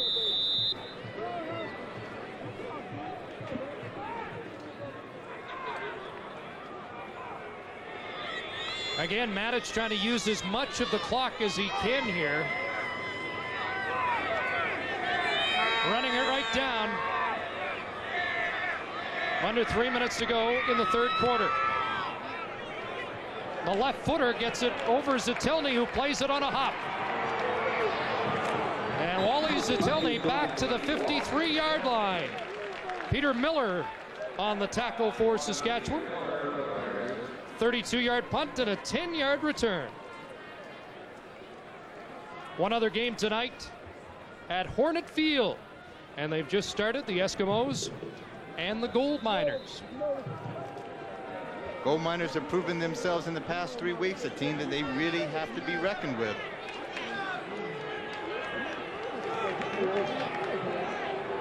The Argos have produced field goals in this third quarter, but Mike Kerrigan needs a touchdown. Over the middle, complete Masadi, and he's been a favorite in 2 games of Mike Kerrigan's. Again, it comes down to those simple things. Do the basics, find the receivers. You're playing the zone coverage. Don't get slack on it. Don't get lazy. If you do, a guy like Masadi is going to be able to keep working very hard. And if Kerrigan has enough time to throw the ball, that is going to be the end result. First down, Argonauts, Saskatchewan 40-yard line. Kerrigan has time for the moment. Now unloads because Bobby Jurison scraped off his blocker and turned up the heat. Bobby Jurison coming from the top side, one-on-one against Warren Hudson. It was a great matchup there. Jurison got the best of that, was able to show some of that quickness that he has and get a hold of Kerrigan right before he releases the ball. Grabs a little towel, a little cloth. He wanted more than that. He wanted Kerrigan to still have the ball in his hand. 3 sacks for Saskatchewan in the game. They have 14 on the year. The Argos have given up 24. in 4.5 games. And make it 25.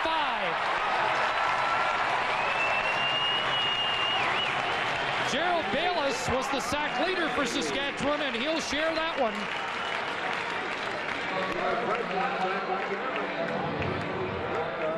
Along with Sean Brantley. Sean Brantley, and the way that we decided to do this, as far as Don Matthews was talking about, his outside guys are playing so good as far as Stuart Hill and Bobby Durson of getting up the field and containing quarterbacks so much that the inside guys, as in Bayless, Lewis, and also Brantley, are getting a lot of activity as far as the sacks are concerned. We expected a lot of long field goals. Lance Chomek's career high, a 55-yarder. This from midfield. Chomek misses wide. He had enough, but he was wide, and here comes Ulmer. And Terrell Ulmer could break this. It's a foot race that Ulmer should win. Look at Harold Hallman. How about that? A defensive tackle. Harold Hallman caught Terrell Ulmer. But a big play nonetheless for Saskatchewan. Ulmer at 170, Harold Hallman at 265. Something isn't right here except the effort in Hallman's heart. Not to say that Ulmer had to run almost 85 yards or 75 yards right before that Hallman had a chance to catch him. Coach Matthews had talked about they felt very confident because of the lackadaisical coverage sometimes that they were going to be able to run out a missed field goal if it was long enough, and in this case they got great results, exactly what they were looking for. Austin over the middle, that is Bruce Boyko inside the 10. It was a 98-yard return by Terrell Ulmer. Don Matthews enthused about what he can supply this team. Some explosiveness on kick returns they did not have a year ago.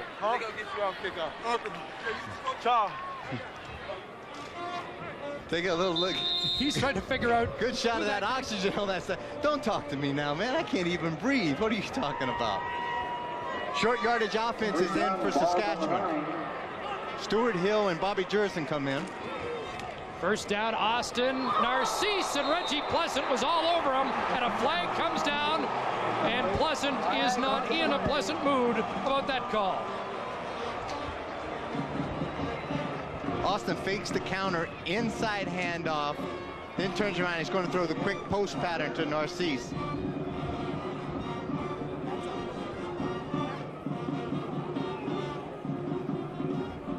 Tell you what, if Dennis Meyer's team can hold Saskatchewan to just 3 Forward points. pass interference.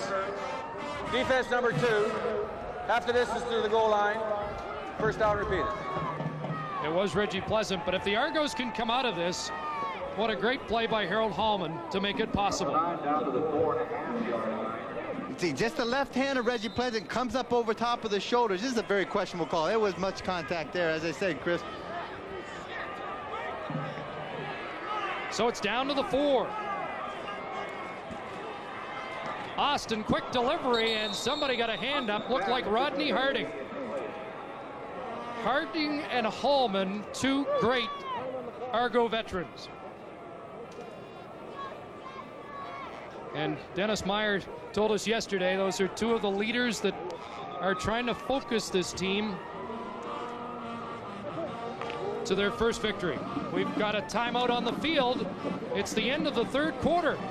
Argos chipping away now, trail the Riders by 6.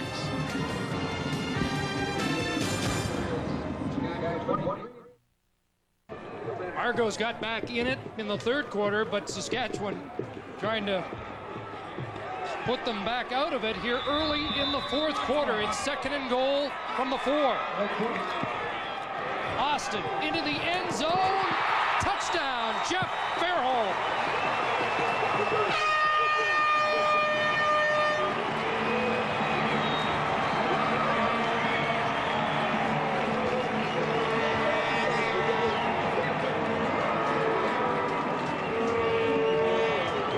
Had one called back earlier, but Dad and Jeff can celebrate this one now. Just one of the surest-handed receivers in this core that Ken Austin gets to throw to every day and every game. Ken Austin getting plenty of time to throw the ball. Toronto came with the man-to-man coverage, the blitz with the linebackers. That offensive line created just a big void that Ken Austin could see in the out pattern that Fairholm ran. Led him out toward the corner of the flag. Easy 6 points against Kevin Whitley. Extra point good. And Jeff Fairholm has put the Riders up 30-17. And Austin kind of lulls him to sleep a little bit. Looks like he's going to make a double move to go up drive, and then gives a little push and creates a separation. And when he did, that's when Ken Whitley was not able to create enough speed to catch up and get underneath that pattern.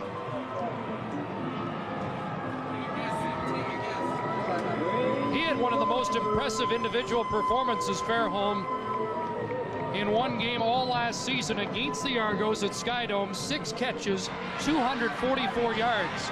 It was the second highest total. Hi, Mom. Hi, everyone back in Newport. How you doing? In Saskatchewan history.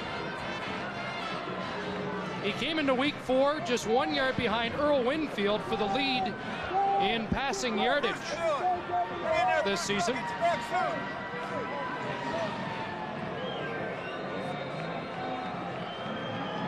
I was wondering where Gainer was. He's standing beside you sometime during the course of this game. Here's Wally Zatelny. Good return for the Argonauts. Out to the 40-yard line. Really enjoyed our opportunity right before the game of having a chat with Wally sitting down on the sidelines. A guy that was an integral part of the Hamilton Ticats for years and years, and he's very excited about the opportunity of what he's getting to do for the Toronto Argonauts. Here's Scott. So, Chris, only a select few players can claim 17-year pro football careers. Roger Aldag, one of them, retired in the offseason. After that long, I can't imagine how strange it feels not to be out there playing tonight. Yeah, it's a little different feeling, all right, but it feels good up in the stands, and I'm a little nervous being down here. I might get hurt. It's a pretty rough game out there today. You look like you're still in good enough shape to ward them off if you have to, Roger. They had Roger Aldag night here 2 weeks ago, so we're happy to have a chance to talk to you now. They gave you a set of golf clubs. Are they getting a workout? They're getting a workout, but they're a lot of fun, and enjoy golfing with my wife, and we have a lot of fun. A lot of momentum in this game. Argos had it in the third quarter. Now the Riders clearly have it back. I guess that makes you happy. Oh, for sure. And the wind's on the Rough Riders back right now going to the fourth quarter, so it's going to be tough in Toronto right now, but they're fighting hard. Roger, fans getting a bit restless here in Regina. I'm not happy their team was 1-3. 1-4 would not be acceptable, would it? No, that's for sure. Right now with the Western Football Conference, it's really tough, and you can't afford to fall behind because there's some great teams in the Western Conference, and a win today will keep them in the run. So let's just put it this way. With the way it's going now, you might not have to come out of retirement, right? Oh, for sure I won't have to come out of retirement. Okay. I made that up a long time ago. I'm too old and had a lot of fun playing. Played 17 years, a lot of fun, and now it's somebody else's turn. Well, you're one of the great veterans. Congratulations on an outstanding career. Thanks for your time. Thanks a lot, Scott. Chris? Those fans sure love Roger Aldag. Just hand me that bottle of the blue tranquilizer over there. Every time I see Roger, I get flashbacks of him hitting me right in the chest. It hurts a lot. That's a powerful man down there. Just a class act, a very class act. Mr. Mack Truck. Let's check the stats through 3 quarters. The Argonauts have the advantage in possession and net yards, but not on the scoreboard. Number 3, too cool to put out here. Look out. Arnie Williams was shaken up on the Zatelny punt return. Kerrigan works against the wind, fourth quarter, and he needs a couple of touchdowns. Over the middle has an open receiver. Mike Clemens crosses midfield into Saskatchewan territory. The safety, Glenn Suter, with the tackle. This is about the third time they've had good success with this. He fronts out to the wide side, the receiver side, but then he comes back to the throwback behind the zone to the second receiver, which in this case turns out to be Mike Clemens. Pinball's been busier tonight. Well, there was a time not too long ago the whole offense was based around him. Kerrigan throwing, and it's knocked down. Terrell Ulmer knocked it away from Kip Lewis, who thought he had a reception. Two things happened in that case. When Kerrigan came out, he fronted out to the side, he turned around, he slipped a bit as he was trying to throw, and actually you can see the ball wobbling quite badly. In a sense, he just did not get enough on that ball to get it there the way he wanted to. Ulmer, the extra DB who comes in place of Brian Bonner in passing situations, and he has been out most of the time. With the Argos down and needing to air it out. 2nd and 10. Heats on, and Kerrigan overthrows the intended receiver, Terry Dickey.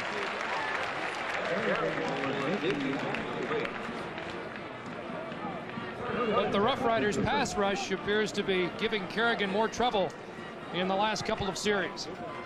This is the kind of pass rush that looks very familiar to me. I can remember in 1982 when we played against Toronto, Don Matthews was the defensive coordinator for the Eskimos. In a sense, we did basically the same kind of defense. It worked then, it's working now, where they outnumber the guys as far as the number of blockers to the side that the fullback goes. They send 5 rushers as opposed to 4 blockers. You should get a man free. Lance Shamik punting in place of Hank Olisic, and the Argos do not give the 5 yards, so a flag goes down. We'll be right back.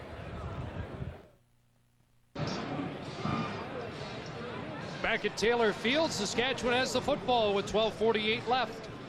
Andrew Murray was onside for the Argos on that last punt. Let's take a look right here. This is Andrew Murray. He's going to take a deep drop step here. As the punter comes up, kicks the ball, he is onside. So if that ball comes back to him, he is able to recover it. Hank's trying to get a real high kick in this case and allow Andrew Murray enough opportunity and time to get down there and recover. One way to try to battle against the elements.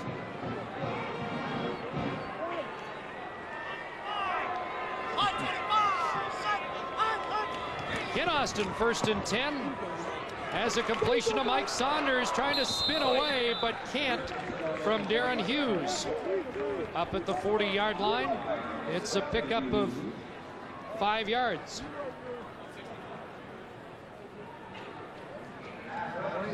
Saunders showing some great hands that he has, and he's not noted because earlier in the game he's fumbled twice and dropped 1 pass, so he's concentrating a little bit more as this in the course of this game goes on. All those numbers are credit to the Argonauts defense tonight. Used to seeing Ken Austin near 400 yards by this point. He'll add to the stats here. Saunders into the Argo territory at the 40, and he comes up pushing with Dave Van Bellingham. It's a 30-yard pickup for Mike Saunders, who's been the #1 weapon for Saskatchewan's Ken Austin tonight. Ken Austin having plenty of time to throw the ball, and what he's going to do is get the matchup that he'd like to see. That's Saunders against number 72, which is Arnie Williams. This case, Saunders faked like he was going to the post, broke the ball to the out.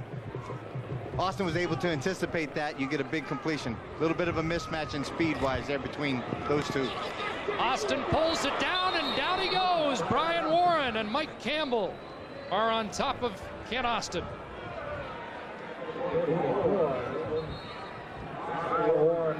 And Harold Hallman is slow to get up. Well, it's just been a war inside in the trenches down there since the opening kickoff. That's a lot of beef and a lot of strength and a lot of power hitting on one another. We've talked about the Argos rebuilding their offensive line. Saskatchewan has done the same because of retirements to Roger Aldag and Bob Poley, Vic Stevenson moving on. But Ken Austin happy with the way his young O-linemen have come together early in this season. Coach Matthews has been quite excited. He feels they've been grading out somewhere around 80%. Jeff Fairholm has a completion at the 21. Forrest Irvin bumped him out, but Fairholm, who scored a touchdown early in the 4th quarter, has his 2nd catch of the game. Hughes and Corus Irvin, they're working the zone coverage, and then you can see 27 there. That's Hughes. He's going to go in the flat, the short zone, on the 3 deep zone. And then you got Corus Irvin, who's deep third over top. Now, once that ball's thrown and lobbed up there, Irvin's got to be able to make the play on it, come up and at least knock it down. If not, make a good interception. Saskatchewan threatening again. 13-point lead. Austin looked either side and throws incomplete, and we've got a flag down as Saunders was jostling with Don Moan. Ken Austin was just trying to get rid of that ball. Saunders had his back turned to Moan and had his back turned to Austin just in the flats. Don Moan did a good job of coverage right there. Illegal contact on an eligible receiver. Defense number 36. 10-yard penalty. First down. That hurts because Austin really was just getting rid of the football. And what's the old adage that Vince Lombardi said? He said dancing's a contact sport, football's a hitting sport. There's not much of a contact there. Let it go. Let them play. First down at the 11. They can make a first down without scoring, but Austin's looking for 7, and it's just knocked down. Darren Hughes on Elgard, and Austin thought he had 6. Something that you don't see very often in this league or in the past few years, and that's Elgard dropping one just right into his hands. The safety's free. He's got out of the way. Elgard sees that, comes to the post pattern. Austin reads it perfectly. The ball hits him square in the hands. Kent, just a little disgusted with that fact. Yeah, I figured Hughes knocked it away because Ray Elgard doesn't drop those. Not as much as Ray Elgard would be disgusted. Second down. Austin into the end zone for Narcisse, and he had a battle with Corus Irvin. A little pushing back and forth there, but it falls incomplete. Narcisse and Irvin have been having a battle going since the very first quarter. One-on-one, they've been jawing all game long, and it becomes a personal battle out there. Irvin doing an excellent job, watching the hands, a little bit of contact, fighting for the ball, and at the last minute, once he sees Narcisse's hands going up for the ball and his head turning, he makes the turn and follows the ball up and knocks it away.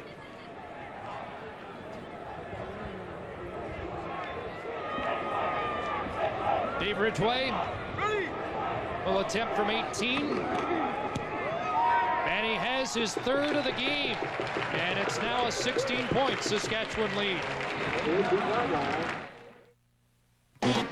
Back with you in Regina. Let's talk about something really germane to football. Movie reviews. Clint Eastwood's new one, In the Line of Fire, was lauded in the Leader Post today. Got 4.5 out of 5. The review was done by Dave Ridgway, the man who just booted the field goal for the Saskatchewan Roughriders. Here's the catch. Dave says he's been around sports writers and commentators too long. He says he's sick and tired of them sucking the negative out of every situation, so he promises never to do a negative review. And Chris, he's going to review this telecast next week. He's just the man to do it.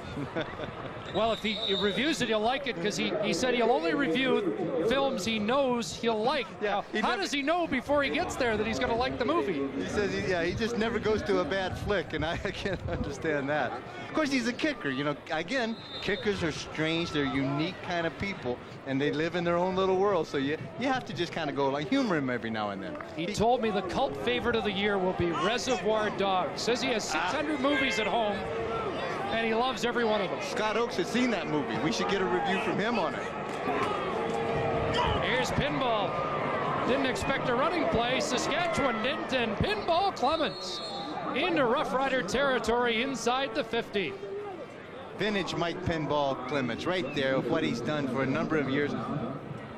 And it's very exciting, I know, for him to be really involved with the offensive play in this game. Good block, just a draw play, very simple. Does good footwork, and that's one of the things that has been his forte.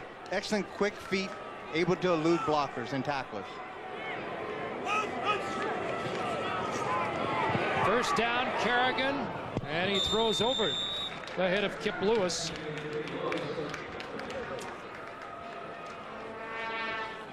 Eight minutes, 1 second to go. And Kerrigan needs to strike quickly.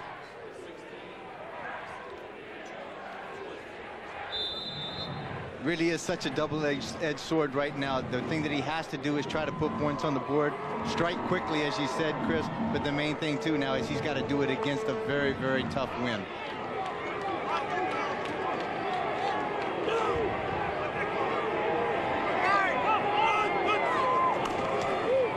Again, they go to Clements, and he's got some room. Pinball Clements has a first down, and he drops the football. Still loose. Riders have it.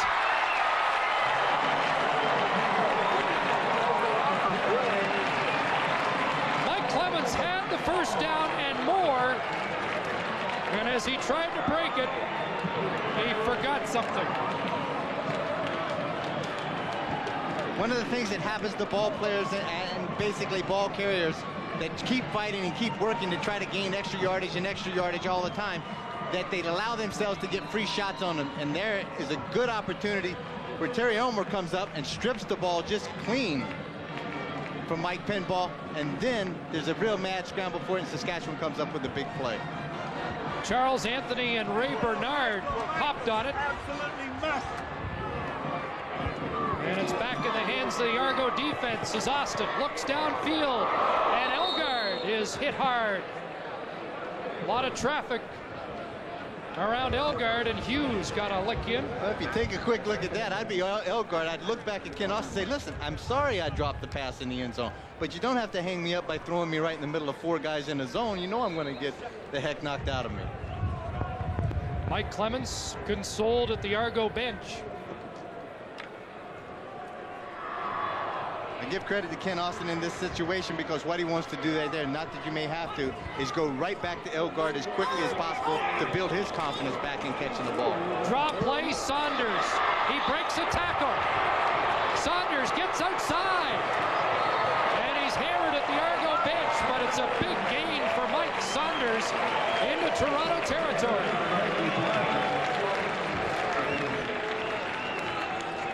28 yards for Mike Saunders. Saunders, just an excellent job. 5'11", 205 out of University of Iowa. Was a 10th round draft pick by the Pittsburgh Steelers. Good quick feet. Once you break that initial time when the blitz is going to come, you break that initial line of defense, then you're running right into the secondary guys. And anytime you do that, sometimes those big fullbacks and big running backs have the advantage weight-wise. In pursuit of a 100-yard rushing game. Over the middle, Jeff Fairholm to the 32. Fairholm has his 3rd catch. But back to Saunders. Saskatchewan doesn't have any 100-yard rushing games anymore. No. It's a rare commodity. And it was one thing that they knew that they had to establish a rushing game. Here it is, vintage Kent Austin again. Fakes the inside draw play, freezes the linebackers. Fairholm's looking in the zone coverage, finds the open spot. Ken Austin putting the ball out there on a rope. Fairholm's taking the shot there, and he's down on the knee. Jeff needed 35 yards coming into the game to take over the league lead. We'll be back to Taylor Field after this. Jeff Fairholm's on the sideline. Let's take a look at what happened to his knee there. Right in here, if you see, now watch Darren Hughes come and see his helmet and his shoulder pad get a shot. This is the kind of injury a lot of times. Let's run it forward, Mo. Take a look at this thing. Boom, right there at the last minute. Those are the kind where you get anterior cruciate ligaments. The interior ligaments torn a lot of times. There's a good look at his father, very concerned on the sideline, but he's very happy to see that Jeff is up and walking along on the sideline. He's a tough player. Had a couple of drop passes last week, uncharacteristic of him in Sacramento, but he's looked sharp here tonight. Austin airing it out, looking deep for Byron Williams, too far. Incomplete. Austin with 484 yards against BC passing, 399 against Edmonton, then 244 in the rematch against Edmonton, 385 against Sacramento. So the Argos have done a good job limiting him to 241 yards tonight with 5.5 minutes to go, but nevertheless, Austin has his team in front by 16. When you look at those kind of numbers like that, you're trying to figure out, how are we 1-3? That's when they get into the locker room and beat their heads up against the wall. Kent overthrows Dan Farthing in replacement for Jeff Fairholm. Incomplete, and they'll bring on Dave Ridgway again. And you get the feeling that the leading passer in the CFL still isn't hitting on all cylinders.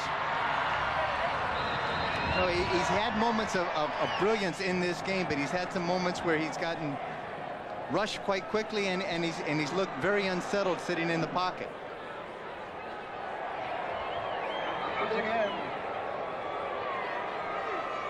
Ridgway's missed just once this year. 39. And he's working on a perfect night. 39 yards. And it's 36-17.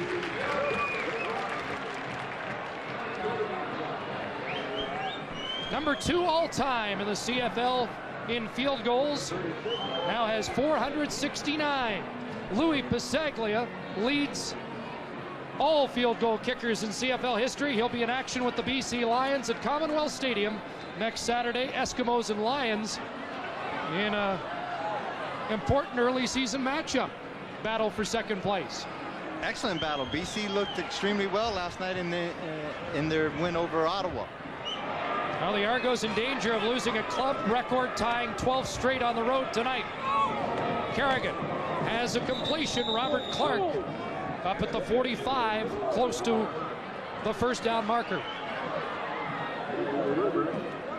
And it's a hurry-up situation now with 4:26 left. Defensively, Saskatchewan should be in a position where they're contented just to force them to throw the ball in front of them, play the zone coverage, not give away the big home run kind of pitch. And run time off the clock. Chris, sorry. Dusk in Regina, and things getting dimmer for the Argonauts, in danger of going 0-5. Jeff Croonan, the backup fullback, with that carry. And as we update action from California, a 3-3 tie, second quarter. And the Rough Riders reflecting a common theme lately, that look out for the gold miners. They're really improving with every game.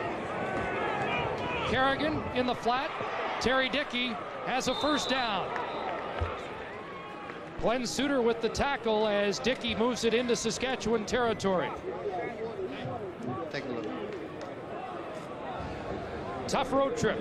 Calgary, then Saskatchewan. First you face Flutie, Pitt, Sapungis. Then you've got to face Austin, Elgard, and Fairholm.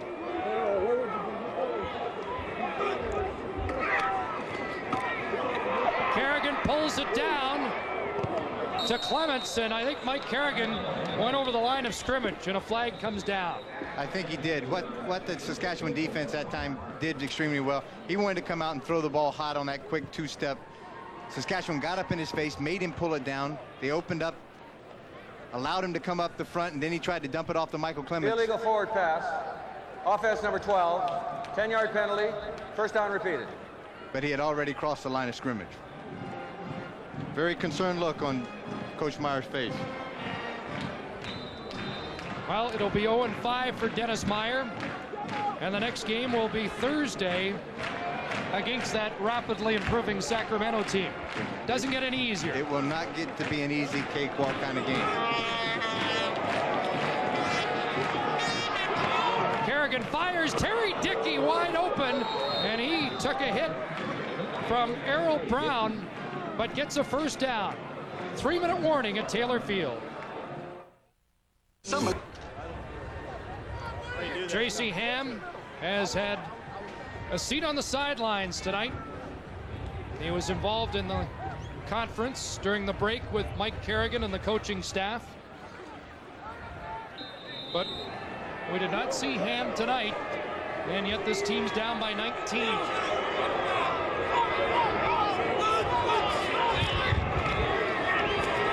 Mike Kerrigan over the middle, and it was tipped. Ray Bernard got a hand on it, and it falls incomplete. Kerrigan trying to throw that backside post to Masadi as he's coming over.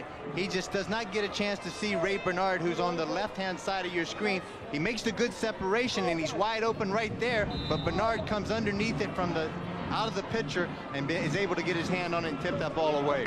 Last time the Argos lost 12 straight road games, 30 years ago, between 62 and 64. Kerrigan pressures. Stu Hill has his first sack. Kerrigan right back to midfield. Haven't heard much from Stu tonight, but he makes a big play here late in the game. Stuart Hill, a very welcome addition to the line. He's going to come just from the outside. Kerrigan's goes right here. He's going to come spread out. But Stuart Hill is right here getting upfield. Let's take a look at it.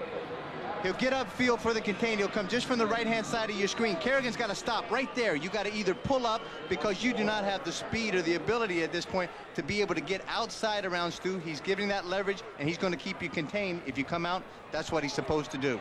Ulmer on the dead run, And he's across the 30 with the punt return to the 33. Stu Hill, 120 career sacks now. And that is 4th on the all-time list. Well, let's look ahead. Games coming up in the CFL. Grey Cup rematch in Winnipeg. Sacramento, we mentioned, against Toronto. Saskatchewan makes a trip to Ivor Wynne. The Stampeders take their unbeaten record to Ottawa. And then Edmonton against the BC Lions. And that's the game we'll have for you next Saturday. Mike Saunders, looking for a 100-yard rushing game, is out to the 38-yard line and has 5. Mike should be up now to 90 yards.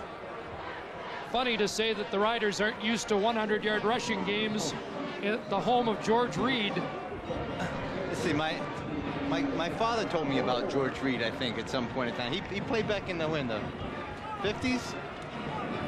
He wasn't too bad in the 60s. He was a class act, I tell you. I had one opportunity to play against George in 1976. Saunders again. And we'll check the numbers. And they look pretty good. He's been a double threat tonight. And no wonder Don Matthews really gave him the job in training camp ahead of Lucius Floyd, the veteran incumbent. George Reed told me in that 1976, he said, we played one time. He said, if I'd stay in this league a little while longer, that he would run me out of it for sure. But he said he was retiring. Here he is again, and Mike Saunders has 100 yards rushing with that carry. And that's a major stat here in Saskatchewan, because last week they had 12 yards rushing as a team, and they've averaged 38 yards this year. So 107 yards rushing, and they now acknowledge that to the fans here.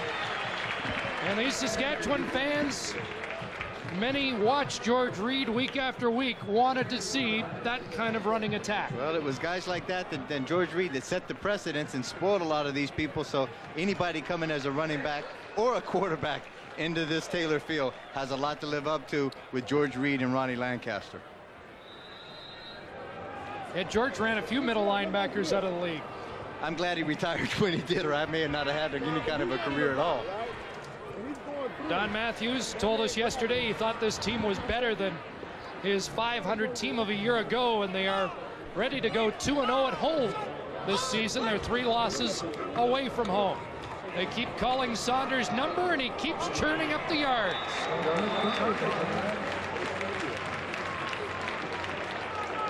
He felt the thing, as I said, getting back to the team that he has now, he feels it is better than the team that he had last year. The thing is, with some new additions out there, he said it's impossible. You can't replace guys like Roger Aldag, Vic Stevenson, Bob Poley. He said it's just impossible. They do not have the cohesiveness that those players had and that team had in the past couple of years. But they do have the ability. The cohesiveness will come. Final minute here at Taylor Field. Mike Saunders again, as he pads his stats. But Dan, let's get back to the Argos, because I sense this is a better football team, even though they're 0-5, than they were before this road trip. I would have to firmly agree with you in that sense. The 0-5 record is just not indicative of the kind of players that they have out there. They have some great players in the individual positions. It's a matter of collectively getting them on the same page and getting that cohesiveness I just spoke of earlier together, both offensively and defensively. So who do you start against Sacramento? Okay, so you be the coach, huh? Dennis Myers said he knew he'd start Kerrigan immediately following the Calgary game. I think he's going to chew on that question for a while before his next start. To his credit, I respect Coach Myers a lot in the sense that he put egos, he put emotions all out of the play. The big trade of 8 for basically 1 for Tracy Ham. And then he made the decision to stick with Kerrigan and give him a full shot and a full 60 minutes to see what he could do today. Don Matthews celebrates the second win for the Riders this year. They're 2-3. Argos 0-5, 36-17, the final at Taylor Field. Well-rounded effort that by the Saskatchewan Roughriders. Offensively, they sputtered in some places, but you saw some absolutely classic Ken Austin. In a sense, the defense performed extremely well. Good heat up front in the front seven. The secondary played extremely well, and then they had great success when they came and they ran their 6 DB package. So that's got to be very, very optimistic for this team heading into their next game. Saskatchewan Roughriders said they wanted a more balanced attack in '93. They illustrated that tonight thanks to Mike Saunders. Saskatchewan wins by 19.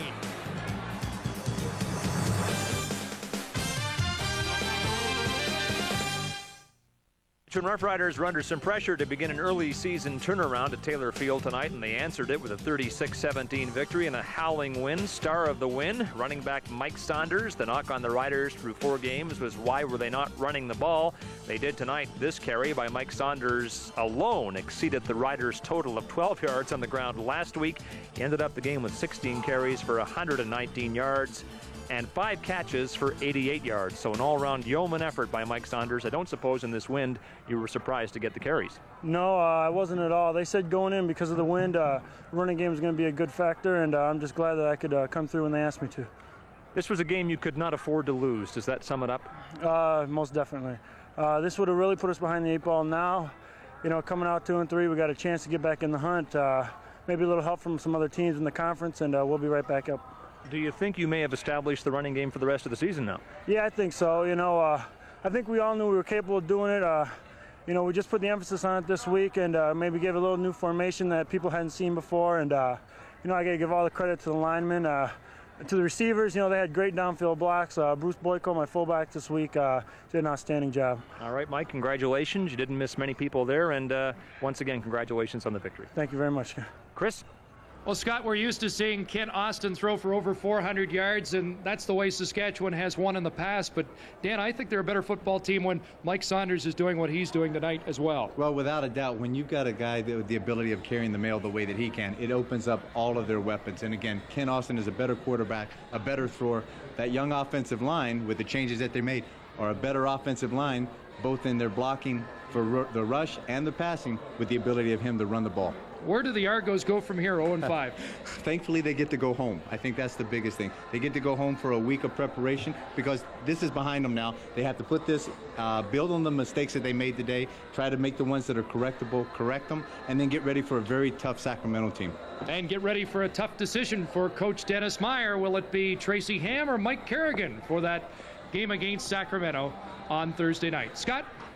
Chris, at the outset tonight, we said this was a matchup of 2 teams that could not afford to lose, and so it follows then that Saskatchewan has found some relief while the Argonauts are in even more trouble. The dreaded road doubleheader claims them tonight. They now have not won on the road since October of 1991, and they are 0-5 on the season. You have to wonder if someone in their organization will now be called on to pay the price for this record. Saskatchewan wins 36-17 tonight.